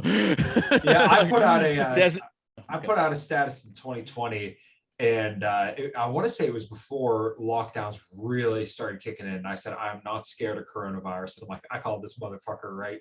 Because literally all my BoomerCon coworkers were fucking terrified. Oh, we're gonna die. We're gonna get the flu and die. And then I'm like, I ain't scared of this fucking shit. And surely enough, about a year later, everybody started coming around. And then it's like people almost got like fatigued of just kind of sticking up to the bullshit. And then some of them start, oh, I got vaccinated. Oh, don't come in if you're sick. Just, keep your distance from me if you got the sniffles. I'm like, you guys are fucking pussies. Yeah. This is why I'm not part of the fucking GOP. You guys are pussies. Yeah. And now all of a sudden, it's Biden inflation. Well, who the fuck signed the stimulus checks? What the Trump. fuck is wrong with you? You guys were all, nobody wants to work now, but whose fault is it? Right. I do. Kyle, you're right. Because I was the same thing about my wife is like she was a Trump person, or more of a she never cared about politics, and lockdowns hit, and she's like, oh, they can just take away my life, and I was like, yeah, and then she kind of just went like full right, like and then because she hates the left, rightfully so,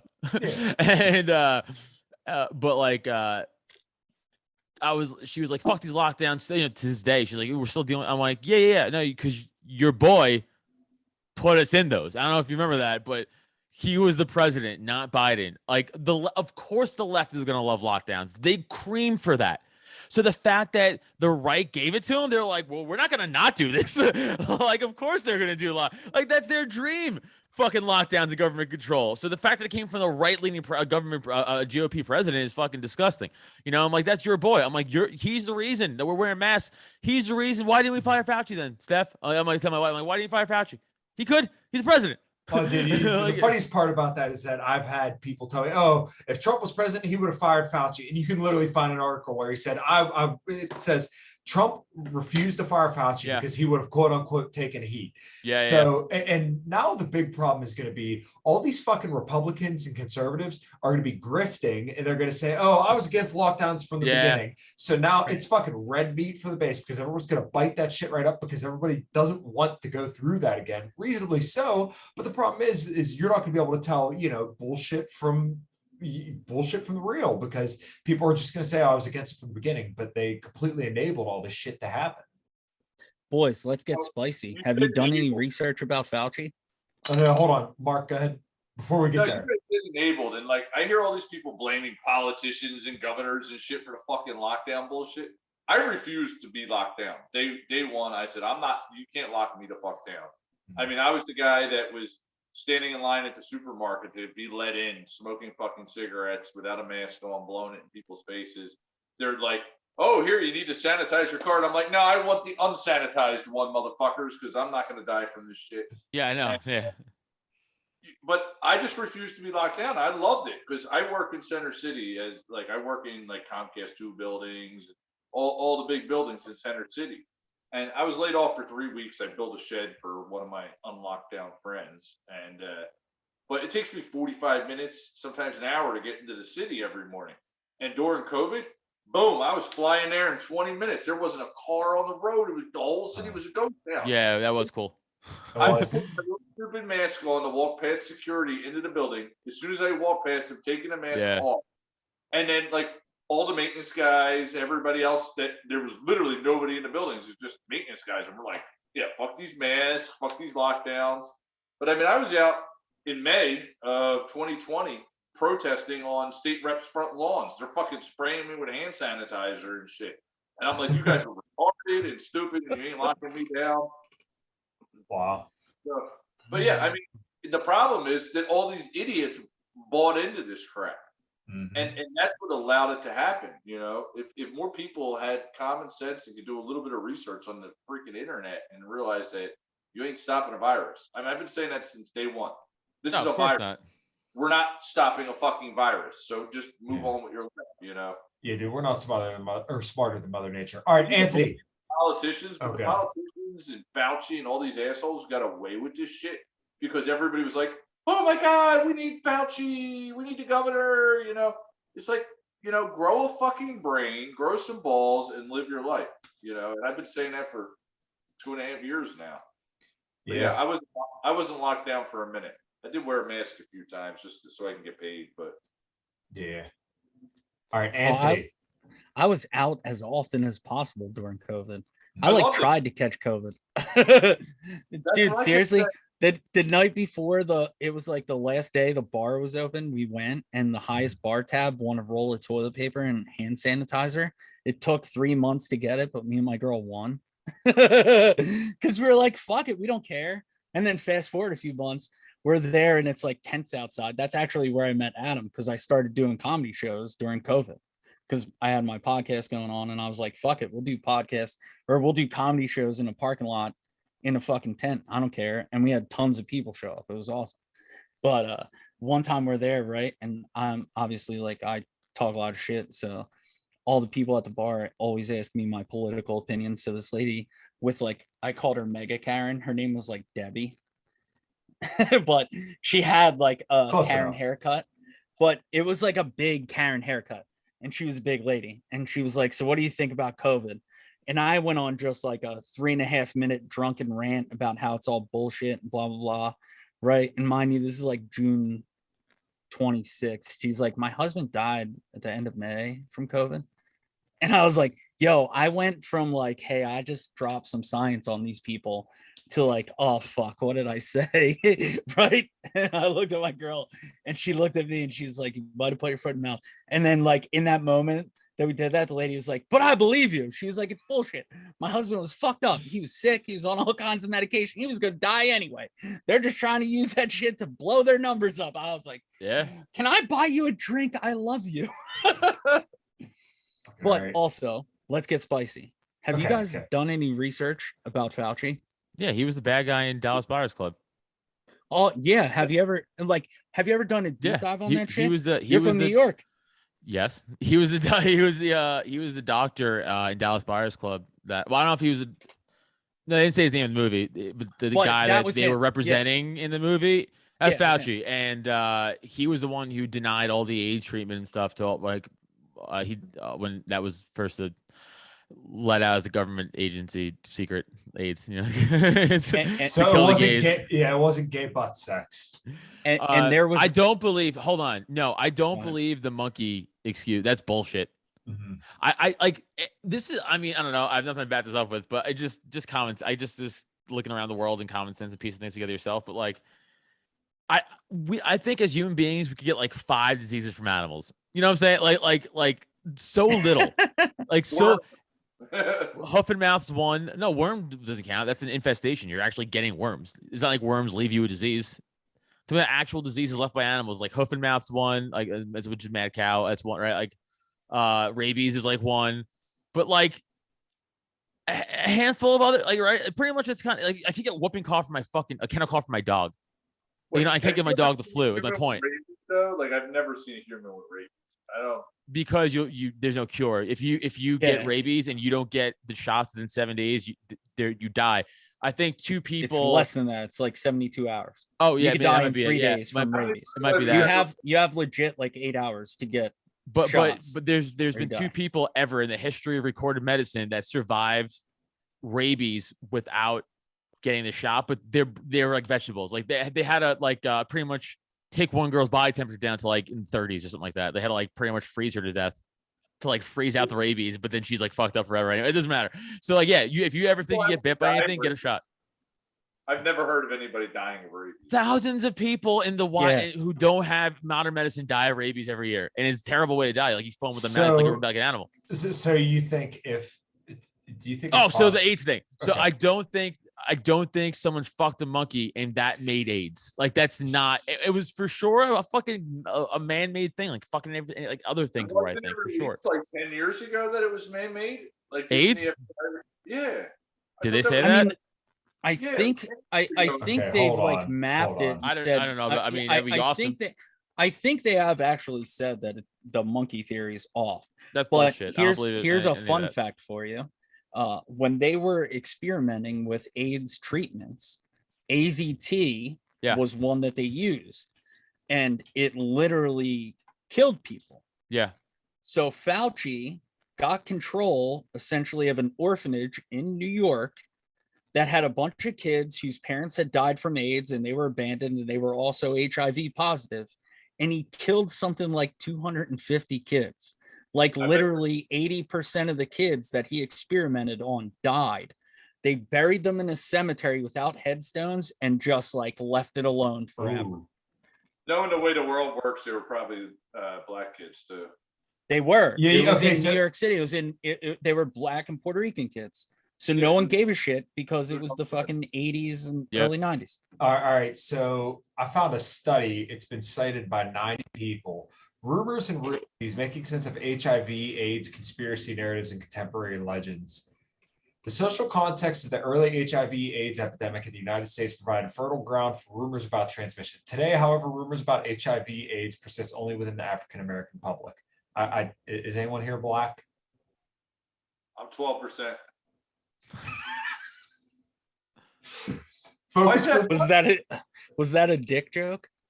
Funny, man. I'm fucking 12% black with my little DNA test. Yeah, He's Sicilian, and Sicilians are fucking trash Italians. I'm Italian. but Wow. I'm not black. What are you really trying to say there, Adam? Sicilians aren't real Italians. That's what I'm trying to say. Because my family's from Naples, which is true Italy. So Yeah, I'm just north back of to that fucking boot, bitch. That ball. I'm not that fucking Sicilian, you little bitch. I'm just north of Naples. Oh damn it! Are you? I was riding you hard for the Sicilian why thing. Damn it! That's why we look like fucking brothers. We probably got the same great. Probably. God damn it! That's why we look so much alike. So the Italians are like, is it like an orgy over there? Because you hear the French are like really horny, right? Don't talk about my culture like that. You guys like all fucking each other or something over there? No, we're Italians. We don't have trouble getting women. We can get women from other families. We don't need to fuck. That is true. There's no incest here, but the English part of me, they do need that. So that is the incest part of me. Yeah. I got you boys beat. I come from all thoroughbreds. Yeah, Argentine. Dude, I'm Argentine. Italian. Is it like a horse? No, well, I mean, It that's is. what No, it is. No, it's Arabian. It is. It's an Arabian horse. Yeah, an Arabian horse, or also like I think it's like a champion horse they call a thoroughbred. So But I'm not an equestrian. your mom's into bestiality? That's what I got from that. What? My girl's correcting me. Hold on, what? Babe? She's like, "What? No, I'm not into bestiality, babe. That was just a Yeah, joke." thoroughbred is a champion breed. Yeah. Okay, It so comes from Yeah. someone in the Tell her know, to shut her fucking apparently. mouth, though. Okay, don't interrupt the show. Adam said, "Don't talk, make sandwiches." Yeah. I Yeah. Why do we even have you? I endorse on? this. Do you want her to come? She can come say hi. I don't care. Yeah. I'm just I- making a sandwich. If you're making a sandwich with it, she can come. Adam say said hi. If she's gonna make another Bring peanut the butter and jelly. she buys me on Crustables, so she doesn't have to make me peanut butter and jellies because I'm bougie. Oh! You got called out, son. Anthony's. Oh man. Makes me sandwiches all the time, but also she does buy me on Crustables. Dude, I will say this: you throw in a Crustable in an air fryer, thank me later. Oh, we don't have an air fryer yet, Well, but I'll try be that. better. No, you don't deserve a house if you don't have an air fryer. Yeah, air fryers are the shit. I mean, Yeah. you don't deserve a guitar if you don't do drugs. No, so he's shut also up, right. nerd. Both things can be true. No, both yeah, things- they're not mutually exclusive, I guess. yeah, both things can be true. You suck. Oh, Jesus Christ. Yeah, Or Rob a little more and learn how to be a rock star. Dude, oh, my goal dude. in He life won't fucking has- get back to me. I Dude, fucking my hit him goal up. Oh, Probably because you're a little nerd. Hold you on. know? So Yeah, now, listen, Okay. If you do mushrooms with me, Rob will answer your calls. I promise. Rob, Well, so I hit Rob. I hit Rob up because my band we're good to play that weekend, and I sent him the dates. I was trying to get a little bit more information out of him for the Whiskey Rebellion that we're hosting over here. Send it to the wrong guy. oh I sent it to Rob. I Yeah, sent but it he's to not the, Rob. yeah, but Anthony's he's doing not, it. I'm the one. I'm like helping organize it. You're not. You sent it to the wrong guy. Well, we're okay. I booked the comics already. I'm like getting Rob to play as an act in his own. I just got place. paid today, by the way, for the LPPA thing. Holy fuck. Shout out to Laura. No, All it's right. not her fault, but at all her fault, but I did just get paid today for it. Jesus Christ, we've been going I for. fired you for your whole set, and I don't know why I didn't get paid. Were you supposed to get paid? Man, Man, I'm fucking I retarded. was like one of the 6 people in the audience. hey, that wasn't for the Dave Smith thing. That was a great show. I had a great show for that. The Dave Tom thing. Yeah, I did like Tom's follow up, but you've probably heard it a million times, but it was pretty fucking good. Yeah, it was funny. Guys, we've been going for about a little over an hour and a half. And this is a complete total shit show. Do you stand up when you pee, son? No, I sit down. I do know sit you down do. sometimes. It You depends. All the bougie time. bitch. How Usually do you first. see write when you're sitting down?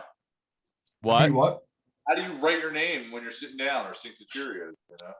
Yeah, I mean, I do miss out on that, but I also gain less mess and clean up, and it's honestly more comfortable. I can go through my phone and stuff like that. Yeah. I have like a platform on my lap. Well, sometimes Adam just it's like continues to prove how gay he is. Every time he talks, he's Okay like, with it. I'm okay. I don't get yelled at by the wife, so The piss new- doesn't the new splatter up. joke is gonna be Adam's my gay little brother. You know. I'm fine with it. I make things easier for my life, and that's one of them. Sitting down to pee. I'm telling you, start. Are You won't go serious, back. dude? Yeah, What the fuck, man? Why would you say this in public? I all said it right, many no, no, times. So you know what? No. Since doing the carnivore diet, when I initially went on it, there's a certain period where you will absolutely shit your brains out. So ever since that, I've been a little skeptical of like standing up and peeing because sometimes you're not sure if something's going to come out the back end. So you learn never to trust a fart. So sometimes. oh in the my morning, God, yeah. 50% of this podcast is homos. Oh, I know. Because I would get piss splatter all over the toilet seat. My wife would get mad at me, and she's like, the toilet's all right. up, dumbass. and it Yes. still splants up, and it gets like out of the rim and Dude, stuff like You that. fucking piss with a fire hose? No, it's just like the splashback from hitting the water. It's like gross, and like the flush is like Alright, strong and like. Don't act like it's that. No. big. You know what it is? Okay, so the only way that pressure can be built is if gravity acts upon a fluid with a restriction, right? So you think about a pump, right? Did you just go science on us? Me and Yeah. Mark. are Oh, drunk. hold on. I lost hold you. on. Hold on. Give me 1 second. Give me 1 second, and you'll understand where I'm going with this, right? So the force of gravity has to act on a fluid, and there needs to be a restriction in order for a pump to work, right? So if you just sit there and spin a pump when it's not, there's no pressure or no restriction applied to it, it's just going to, move the pump. So what's happening is the reason why Adam's piss goes everywhere is because there's such a tight restriction because it's a small penis that whenever he goes piss, it splashes everywhere because That was the wordiest small dick Hold on. joke ever. But you Dude, got to the end, so congratulations. Also the nerdiest From small Naples, dick joke ever. What's that? I'm not buying it. Adam's from fucking Naples, so Well, I'm not from there, but All right, I think my since- ancestry is. Since we're talking about pissing, let's end on a high note. Okay, go Wash ahead. your hands before or after you piss. I don't wash my hands when I pee. I don't. Yeah, I Neither don't- do I. I sit Tell down me and I why. don't touch my dick. Okay, so as a mechanic, if my hands are really dirty, then I'll wash it beforehand. All right, fair enough. You're a mechanic. Well, You get sure, your hands yeah. dirty. yeah. If my hands are dirty, I wash them. But if they're not, fuck it. I said this the other day on my podcast. I was like, I think I only wash my hands for like 4 reasons. And it's like if I and anytime I shit, no matter what, you can wash your hands. You have to. No Right? It's shit. gross. Wash your hands If you your hands are physically dirty, right, wash your hands. Sticky or something like that, okay. For food, I guess if you want to, I understand the cleanliness of that. I guess that's it. Like that's it. Like that's it. Right. Like what are you washing your hand? Like it builds your immune system. Like fine. I'm like, I literally sit at a keyboard all day, Mhm. right? Like my keyboard's clean. Why would if anything, I should wash my hands before I pee Yeah. because I'm touching my clean dick with Yeah. my My dirty dick's been in my hands. pants all day. Right. Right. Sitting there. Yeah, so There's no why reason is for it why is it a big deal to wash your hands after you pee? Because if anything, I'm sure all you guys clean your dicks when you shower, right? So No, I go around it. I make sure I go around it. just I like to everything. build up but a good girth and dirt. oh, fair enough. my girl likes that musty scent when she goes down on me. Yeah. I like to role play like we're in medieval times. I'm still hung up on the sitting down to people. Me, Tarzan, you You're still on the sitting down to pee. It's, I mean, I joke it's about it. comfortable. No, Do it. You're a lazy fuck. How do you know it's not Hold comfortable on. if you've never done it? Tell us you don't have a real job without telling us you don't have a real job, motherfucker. Oh, I pee at urinals. I don't sit down in the stalls. Like at home, I pee sitting down. Just at home. I actually don't like urinals because you got to stand like 2 feet away so you don't get splashed back from the urinal. Agree. I also don't like urinals. In fact, urinals sometimes I'll even like I have that fear of the Jerry Seinfeld thing where like if I open up my pants too fast and like my pants or belt hit the urinal, I'll have to throw it out. Oh, yeah. There's no like, hey, maybe we can wash this. No, it's right in the garbage. There's no salvaging many men's dicks and piss. No way. It's right in the garbage. Have you ever seen the Porta-John troughs at like concerts? Yeah, you Oh, want to I- physically oh. vomit. I also had hilarious visions of pushing you like a child into those. I'm like, I walked into one of those in Camden, and I was like, I'm just gonna go piss by the car. Like, And I'm there's gonna always open the vomit door. in it. There's always vomit in them. Yeah, There's always vomit and in there's them. like, and there's some dude Every pissing on the time. wall. Every time, the same joke. Ghostbusters, don't cross the streams. You know, you got to fucking pee in the. I also have a hard time going to the bathroom in general, like not at home and like in public and stuff. No, so dude, I'm the only one that Hold has on. an issue with sitting on a toilet without like worrying about my dick hitting the porcelain. Like, I mean, that's you my scoot Adam has back a and lot you of fucking issues just around hold the your fucking bathroom. dick up. Dude, What's I so know. hard about it? were you diddled in a bathroom when you were a Yeah, That's not a lot. kid? Were you that kid that pulled his pants all the way down at the urinal in Butters? elementary Hey, pull school? your shirt up. Oh, if your kid's that kid, you should have got an abortion. I'm sorry. That's a hell of a fly. No, dude. If your kid's No, got honestly, this, I love peeing outside, man. Like I get out of my truck at night and it's fucking dark and I got. Oh, I love peeing outside. That's my favorite. Zip my pants, put my hands behind my head, and pee all over my driveway. It's the Dude, fucking I love that. There was this spot in Staten Island by the beach. When I say beach, Staten Island, I mean Staten Island Beach. It's not real beach, right? It's just like there's sand there, and it's the like people river walk by their- the landfill. Yeah, people walk their dogs. Like it's not a beach, yeah, but it's the beach.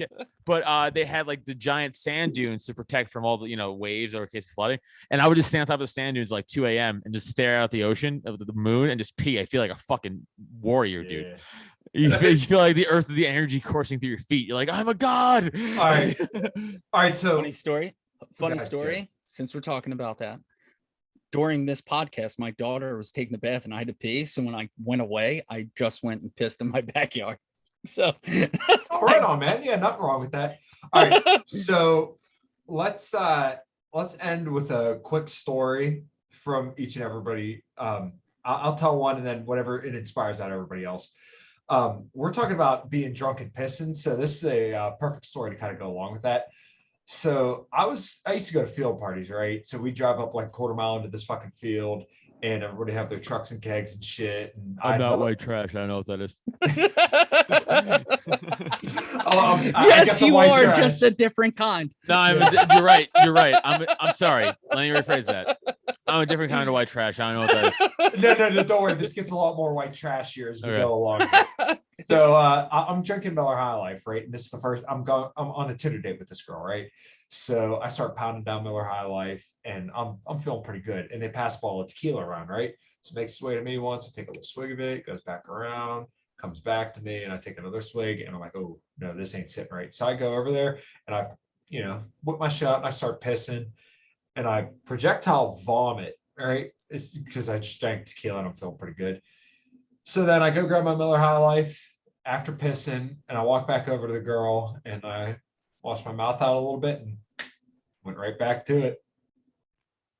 Yeah, you sound like a champion. That's what I call a Yes. champion. No, no one's gonna say that's a shitty story. Yeah, no, All right, yeah. it's not a shitty story. So and You want shitty stories? I got shitty stories about drinking. Yeah, she did come home with me that night, but that was about 4 or 5 years Dude, ago. Name a time I was a drunk idiot. I'll tell you a story. Give me a decade. Give me a year or month. I'll tell you when I used to drink. I got way too many of them. Oh, dude. All right, I got a fun one for you. Oh, I got a fun one. You go. All right. I went on a Tinder date and we ended up just going to a bar. We were supposed to get dinner and it was like, hey, how about we meet at this bar first and have drinks, and no food was to be had. So then it was like, hey, how about we get a hotel room at this place and let's get a 12-pack to go. So long story short, me and this chick get a hotel room together. I literally knew her for like 3 days on Tinder, and we fell asleep in the bed and I pissed myself and I puked all over like a whole wall of this hotel room. And wait, and she was right behind you listening to this shit. I just asked her if she was awake and she said no. So that means I have permission. She clearly sounds wide awake. She's like, I've been listening the whole time. I told you explicitly not to tell this story. I love So- you, Long story short, now we're getting married. What's that?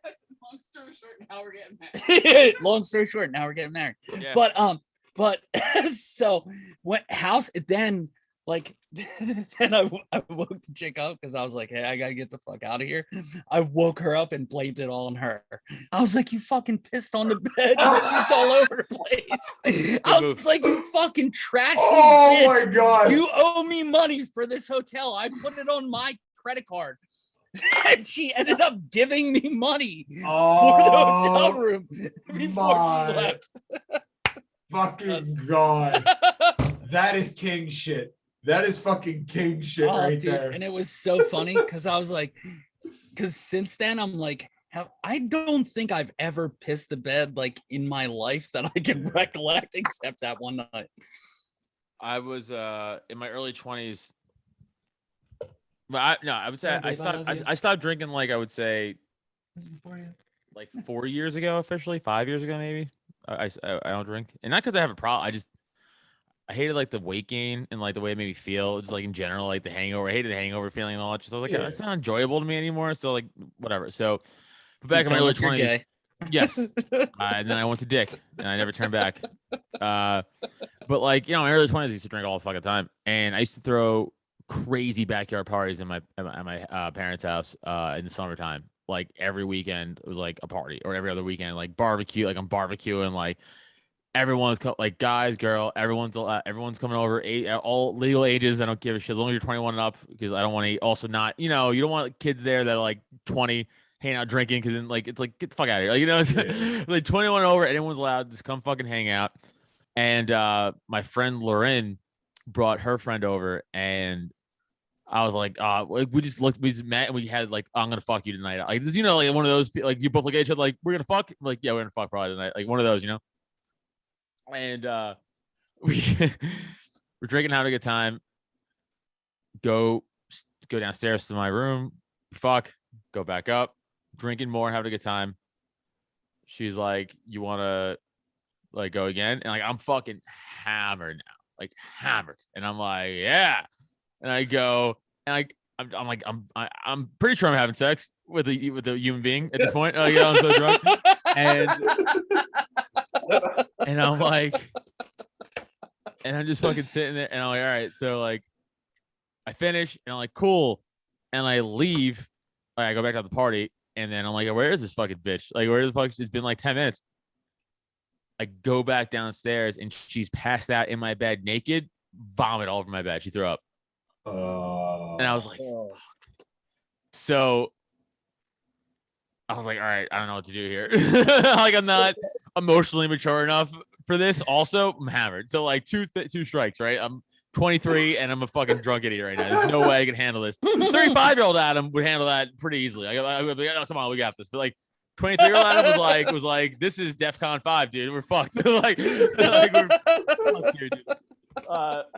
So I like sneak back outside to the party, and I grab my friend Loren, whose friend that was, and who she brought, and I was like, hey, you gotta get your friend out of here. And she's like, what do you mean? She's like, she just fucking hammered over my house. I'm like, go clean that up and get out. I was like, you can clean it up and get her out. Like, you can come back, but you gotta go. And she's like, okay. And then I give my mom a lot of shit. Because she wasn't great raising me. Like, she had we had a lot of butting heads and whatever, a lot of issues. But this is the coolest thing she's ever did for me. She helped my friend clean that girl up, get her dressed, and out of the fucking house, which is crazy. Which is fucking crazy. Rock star. No, that's the coolest thing she's ever done. Right. And I was an adult, so like, it really didn't matter at that point, but that was cool. But like, yeah, that was pretty cool. But like, and this is again, go back to the scumbag I was when I was in my early 20s. She leaves. My friend does come back. My friend Loretta does come back because she's trying to fuck one of my friends. So that was, it was a whole thing going on. So she comes back to the party, and then like another friend of hers came, and like I'm trying to fuck her friend now. She's like, "Come on, dude." I was like, she's like, really? I was like, "Yeah, you're right. Maybe I shouldn't. I shouldn't try to fuck this friend. I should just let this thing go." She's like, "Come on, I'm not trying to cock block you, but come on, dude." She's like, "Come on." I was like, "All right, fair." I was like, "Fair."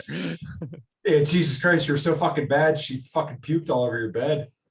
Yeah, I don't care. Yeah, I attribute that to motion sickness. Yeah, That's she's fair. drunk idiot. Fair enough. All right, Mark, good drunk story. Why do I got to follow up with Adam? This is. I should have went last, I guess. I should have called that out. No, I'm like 45. I got more stories than I know what to tell. So you guys got to pick. Do you want fucking throwing up? It seems to be the theme of the fucking night. Yeah, sure. Yeah, let's go with that. Just give us your best one. Give us your best one. You pick the contest. I've only thrown up like 4 times in my whole life. So That's crazy. yeah, I have a stomach of fucking steel. I can drink water out of a pond and not throw up, But that's why you're starting all those bukkake videos. Hold on. He's a white trash of a different kind. Yeah.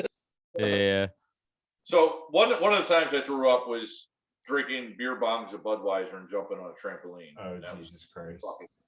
Crazy, but What are you, 7? What does a 7-year-old do? Like, if a 7-year-old found booze, they'd be like, we should drink and jump on a trampoline. What he's not telling you is that happened last month. Yeah. No. I literally haven't thrown up in probably 20 years. I don't know. I haven't thrown up in a while either, but that's a long time. But the first time I remember growing up was Southern Comfort, and I refused to drink it anymore. Oh, it's the worst shit ever. I was like 15, and my room was on the 3rd floor of my parents' house, and it was just a big giant open 3rd floor, this big ass house in Elkins Park. And so I would sneak my friends up there while my parents would be in the kitchen. I'd sneak them up there, and we'd smoke a bunch of weed and get all trashed in my room. And I was a degenerate. My room was a total fucking shithole, and I had dirty clothes everywhere and everything. And we were fucking chugging Southern Comfort. And that stuff is sober. It's straight fucking cherry cough syrup. But I ended up throwing up all over a pile of fucking dirty clothes on my floor. So, I didn't understand science back then and everything. I'm like, all right, fucking puke all over these clothes. It's going to smell. Instead of cleaning it up, I took a bottle of cologne and dumped it all over the fucking clothes. Just to fix it, And then we started drinking again. I'm like, all right, back then, like, it's like, oh, you threw up. Now we got more room for alcohol, drink more. So we're drinking. Now it's like 11 o'clock at night. And somehow, like, we found a pack of sparklers. And we're like, oh, cool. Let's play with the sparklers. And I light off these fucking sparklers, and the sparks go into the fucking pile of puke and cologne. The next thing you know, all the fucking clothes covered in puke and cologne are on fire in the middle of my bedroom. So, me being the hero I am, I just scoop up the fucking pile and throw them out the fucking window into the neighbor's yard. So now there's a flaming pile of fucking dirty clothes around his yard. This is the kind of shit I did all the time. Oh my God. So needless to say, I didn't hear anything that night, and I snuck all my friends out of the house, and I come back home the next morning. My parents were like, did you throw something out your window last night?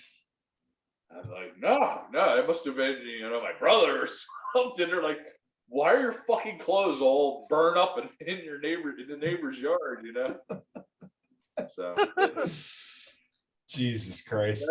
that's one of the few throwing up stories I have, Dude, that's honestly, like, stories like that are the exact reason why I identify with like Mark's generation more than I do Adam's. Mhm. And I'm kind of like in between both of them. You're a young buck still, but like I'm about to be 40, he's 45, Adam's 35. I'm like right in between. And I'm like, Mark's people are kind of my people. Like we did I grew up the nut shit. I grew up watching Pantera Vulgar Display of Power videos. Oh yeah. Like, these are like my best friends. We're gonna go destroy hotel rooms, Fucking BB guns in the hotel room, blowing up the fucking lamps. The fucking big old paper mache pot plants lighting off fireworks in front of hotels and shit. Oh, but I really wanted to tell a really small, quick story about it's kind of why I relate to Adam so much, because it's funny. Like, me and Adam didn't know each other that well before the first time the 2021 convention. And I'm like, Adam's a fucking dumb comedian. I hate comedians and everything. I'm like, I'm gonna go sit front row and roast Adam and everything. And one of the first jokes he tells is fucking about eating mushrooms at a kid's birthday party. And literally the weekend before he tells this joke, I go to my friend Sam's house. So Sam is married to a Ukrainian girl. Sam's actually running for office under Libertarian in Montgomery County, which is fucking badass. But so he's married to this Ukrainian girl, and they do this Russian solstice thing where they build like this 8-foot tall wooden woman and then burn her in the backyard. So I'm like, yeah, fuck that. I'll go to that shit, like Mark went to Bohemian Grove. Like, this is Moloch. He's our owl god. So I show up at my friend Sam's house, and there's like 30, 40 people running around there. A lot of really hot ass Russian girls and stuff. I don't know most of these people, but I know a handful of them. And my friend, like, I got there at like 9:30, 10 o'clock at night. My friends that I'm friends with are like, "Oh, you're finally fucking here. Here, you didn't eat any mushrooms yet." And they hand me a fucking handful of mushrooms, and I just eat them. And there's like got to be 15 kids running around at 10:30 at night while everybody at this fucking massive bonfire is tripping on mushrooms and everything. And these kids are like got their hands in the fucking fire.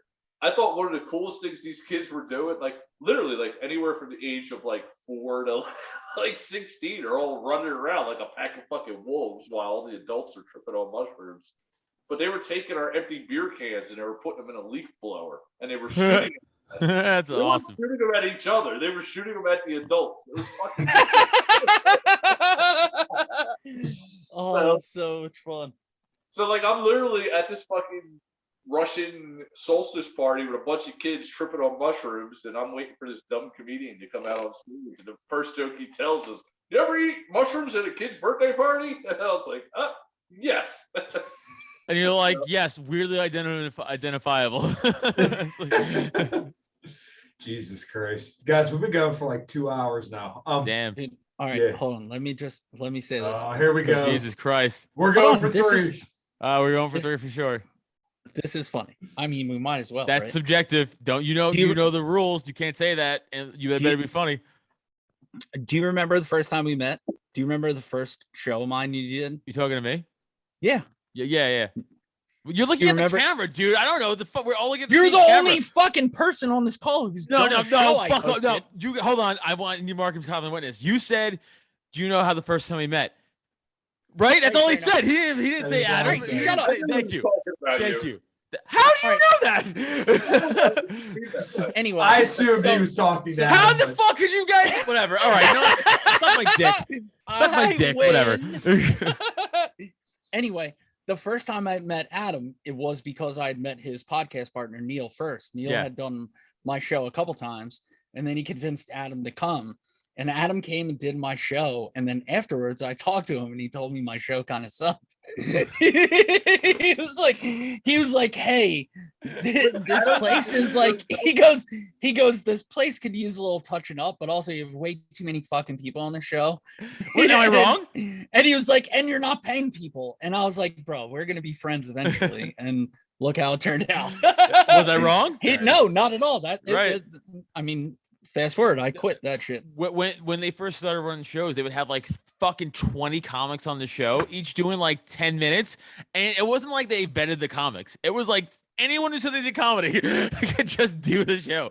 So it was like essentially an open mic. And what happened was like, okay, the first show I did, and Anthony could tell you, because it was so memorable at how crazy it was. Again, I'm a more seasoned comic there, but and me and a few other guys were, but then I'm seeing people there I've never seen before, ever. And I'm like, I know this is gonna go. I'm like, I know the guys I know, and they're gonna be fine. I don't know these fucking guys. I get there, and the guy before me, I don't remember his name to this day. I don't remember his name, but he got up on stage and said "faggot" maybe 400,000 times.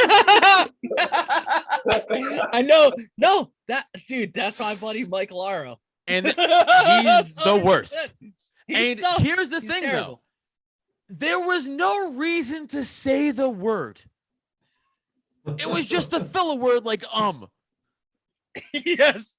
or like if you would say or if you're stuttering, he said faggot. Like, and I'm just watching a crowd of people who normally would be like, faggot. We're like, all right, man. Like, they were like, chill. And I'm next. Like, and I'm just sitting there like, this guy's burying me. So I'm like, all right, what do I say? What do I say when I get up? Because I have to, I can't just get there and be like, airplane food, right? So I get up there. I just take the mic. I move the stand. I just take a pause. I'm like, what was that crazy faggot talking about? And that got a giant laugh because it was actually so, really did. yeah, because it was so obviously I was just making fun of him, right? But if I was thinking if I was not as quick as that, I would have been fucked. Like I didn't even know what the fuck to do. I was standing there literally in shock, like, is he gonna make a point of this, or is he gonna keep saying it? Like it was crazy, dude. Yeah, those shows were like that, and I was like, hey man, these are awful. Like no one's gonna come back to this. like you gotta switch this up, and they eventually did. Like it was so bad, dude. The funny part about that was like how we started was just me being like, we had the podcast, and the podcast was doing pretty well. We had people who were like asking us to do shit. So we had done like live podcasts at tailgates for like big tailgate companies and shit. So we thought like, hey, we like have some shit figured out, right? Obviously that means you're full retard once you think you know like how to make funny shit happen. So I'm like, hey, how about we have these comedy shows outside of bar? We just invite anybody and you and I like be hecklers on the mic. So that was how the show started. Initially was that like, hey, we'll let anybody come on, but if you suck, we're gonna talk shit to you like while you're in front of yeah. me. Heckle mics are a thing, by the way. Like those exist. Yeah, there's like a real thing like people do. Yeah. And it actually turned out to be funny until one time a dude from the Pagans came up to me and was like, if you make another baby mama joke, me and my boys are gonna kick the shit out of you on stage. And then a fight happened. And like this short midget lady got involved and the bikers stood pat. And I was like, so anybody got a bad baby mama they want to talk about? Fuck you.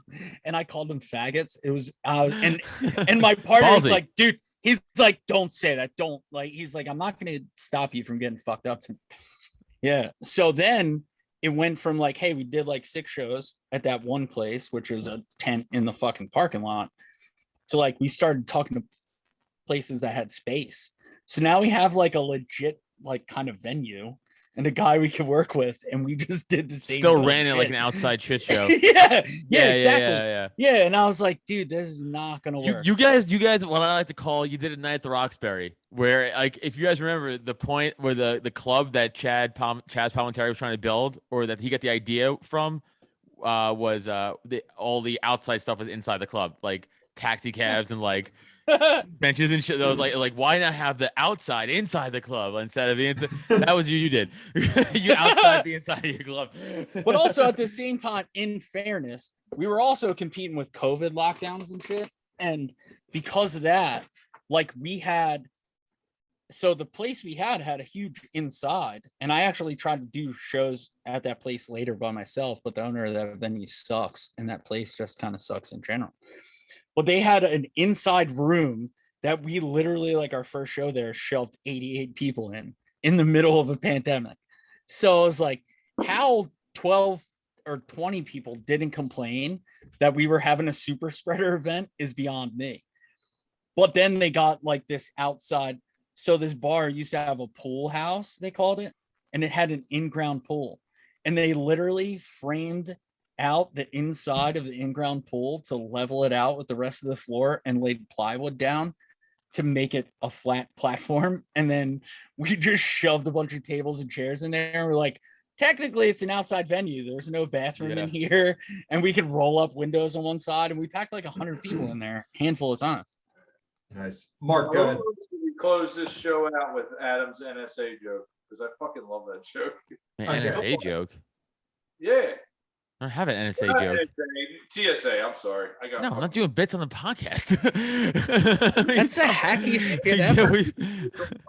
What do you think this is, like Preston and Steve? Yeah, what am I doing? A fucking morning radio? Like, what would I do? Like, right? Like someone. So like, I hate the dude. If you guys ever watch this show at late night TV, we're never gonna end this podcast. If you guys ever watch the show, it was like on the weird like access TV called like Comics Unleashed. There's this fucking shit hack comic named Byron Allen, and he has on like comics who are like some you might know, some you probably don't know, most you probably don't know. But the whole show is like Byron Allen sits there with a cue card, and the most hacky shit, dude. It would be like this: the four of us, and I'm Byron Allen, and I look at Kyle and be like, "So Kyle, you hate airplane food, right? Is there a crazy airplane story you got?" And then you would just be like, "Yeah, Byron, isn't it crazy that like you would just do your bit, they would just do their bit?" And I was like, "You guys should kill yourself. This is fucking the cringiest garbage I've ever fucking seen in my life." Like I grew up in Opie and Anthony where like it was a point where like if you did a bit on a radio show, you should be hung as a comic. Like you just be funny, like just be off the cuff funny. Like don't do bits. Yeah. Like I'll say like I have a bit like that, and I might like pull like one like a part of the be like I'll reference the bit, but like I'll never do a bit ever. That's crazy. If I just been like, so like I was driving home one day, like you guys should kill me. Yeah. So what about drive-through cheeseburgers? Yeah, like shut the fuck kill up. me. Never, like, never. I look at comedy through the lens of Patrice O'Neill. Like that's my hands down favorite comic of all time. He's a goat. And I'm the same way. The fucking O&A days where I'm like, hey, you're gonna say that awful thing. Like I remember Louis C.K. and Bill Burr talking about beating up kids at a playground. Yeah, on O&A. They used to. Okay, sorry, Kyle. Are you guys familiar with Mark? Go ahead. Sorry, before I go on that. I got nothing to say. I'm just here. Did you accidentally call Adam Mark? Yeah, right.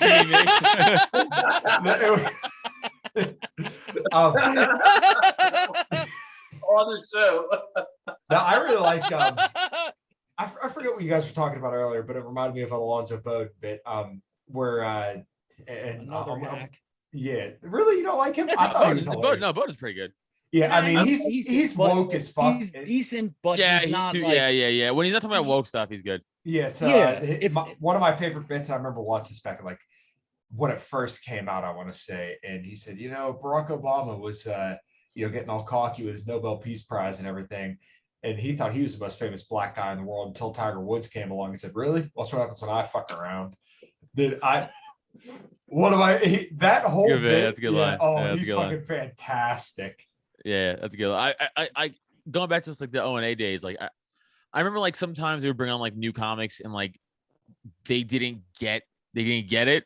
Mm-hmm. Yeah. And like Patrice was also on the show, let's say, and they would go into like a clear bit and Patrice would be like, "Stop."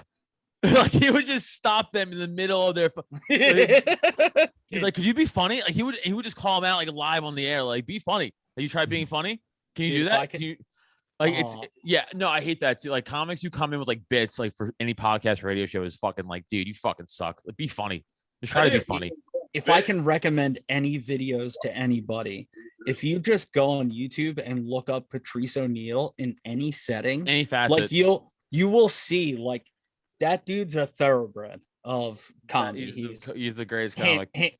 Hands down, best who ever did. His special elephant in the room. Everybody needs to go watch that. Dude, bro, it's so funny because Adam and I had this conversation, but I'll just bring it up anyway. Dave Chappelle put out a special where he called himself a hero like 7 times, and Adam and I know stories about like the back table at the Comedy Cellar, and I'm like, imagine if Chappelle did that bit and got off stage at the Cellar. Trace would have been like, "You ain't no hero." He'd be like, "Oh, let the hero have a seat. The hero's here." Yeah, Patrice didn't give a fuck. I mean, dude, Chris Rock used to tell Patrice to his face like, I can't hire you because you don't care. he's like, I can't like book you on movies. He's like, he's like, because like Patrice was like, but like I respect it, but like it hurt him because like it hurt his opportunity. But I respect his like how like I kind of look at it like how we stick to our guns in libertarianism. How we're like, no, fuck the COVID regime, like fuck this, fuck that, like, and people hate us for it, but like, no, this is how we feel. He was like that with the business, the comedy, or just like, or the people treating him badly. He'd be like, "No, I think you suck." Like, there's a famous story of him where he was doing a comedy. What? You got to be honest with yourself. If that's the way you fucking feel, you got to wear that. Yeah. There's a famous story where he was like he was doing a show on Comedy Central, and there was a Comedy Central executive there, and he just laced into him for 45 minutes about how awful he's doing at his job, how bad the network has gotten. He's like, you're a hack. You don't know what you're doing. He's like, you guys don't know comedy. At a show he could be hired for. Like, he's just like, you suck. This is trash. This network's trash. Like, you guys don't know comedy anymore. Dude, like, it's ballsy, dude. Like, it's ballsy. Like you gotta admire that in a way, you know? He talked his way out of millions of dollars by saying how he felt. Yeah. And you got to admire that. Felt damn good about it at the moment, you know. But like, also, I told you motherfuckers how I feel, you know. Also, he died way too soon. Yeah, 41 years old.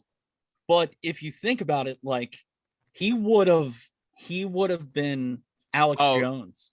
Of comedy, in a sense. Like he would have been one of those people that was just like pushed off. Because he definitely did. He thought outside the box for sure. Yeah, he would have went hard in the paint against all the shit that's happening now. Yeah, right. For sure. Yeah. Guys, we've been going like 2.5 hours. I want to fucking end this. All right, sorry. No, you guys are good. Adam, I'll call you after his show and we can talk about Patrice some more. No, I'm just kidding. Maureen's gonna yell at me and say.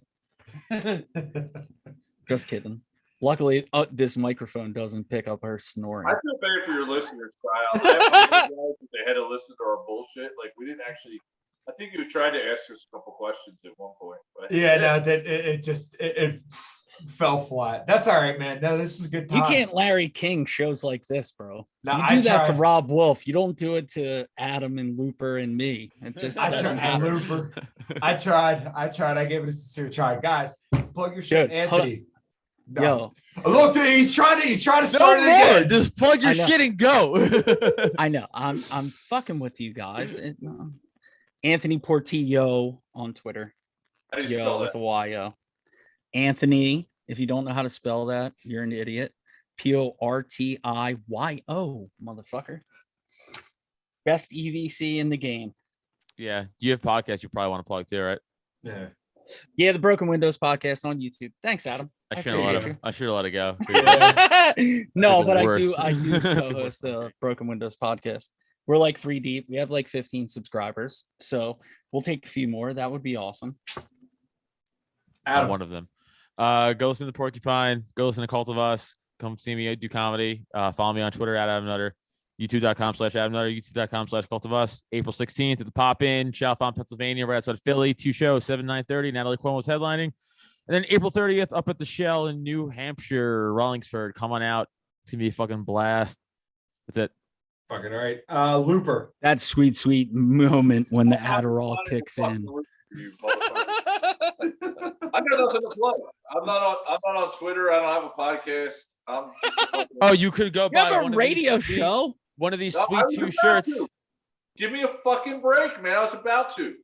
The Adam Nutter Drop Tent Media shirts are the best, most comfortable shirts you've ever fucking worn. Yeah. I'm wearing one But they're too. sent by USPS and take fucking 3 months. Not to get our to the decision. house. Not our decision.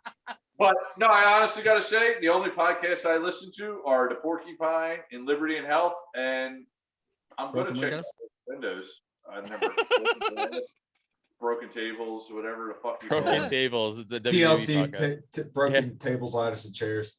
Jesus Christ. All right. I Well, I tried to listen to Malice. I tried to listen to Dave Smith. I tried to listen to Tom Woods. They all fucking suck. I can only listen to The Porcupine, Liberty and Health. That's it. So much And love. Broken Windows, motherfucker. And broken windows. See, now he's all about it. Jesus Christ. Yeah, broken tables, ladders, chairs. All right, guys, this is a blast. I'm gonna hang it up. You're so lucky we didn't call you. Oh, I'm Carl sorry this you can't whole get show. off this. Yeah. I know. I just had to do it one more time. I'll just plug to- my I'll plug my own shit. A common crown. Muting myself. Jesus. A common crown on Facebook. K Matovcik on Twitter. Go to accentsledge.com. Use code Matovcik10 MATOVCIK 10 and check out to get all your supplements to get you jacked and tan or lumpy and brown, as some might say. And until next time, everybody take care and rock and roll. where do we Let's go? keep talking.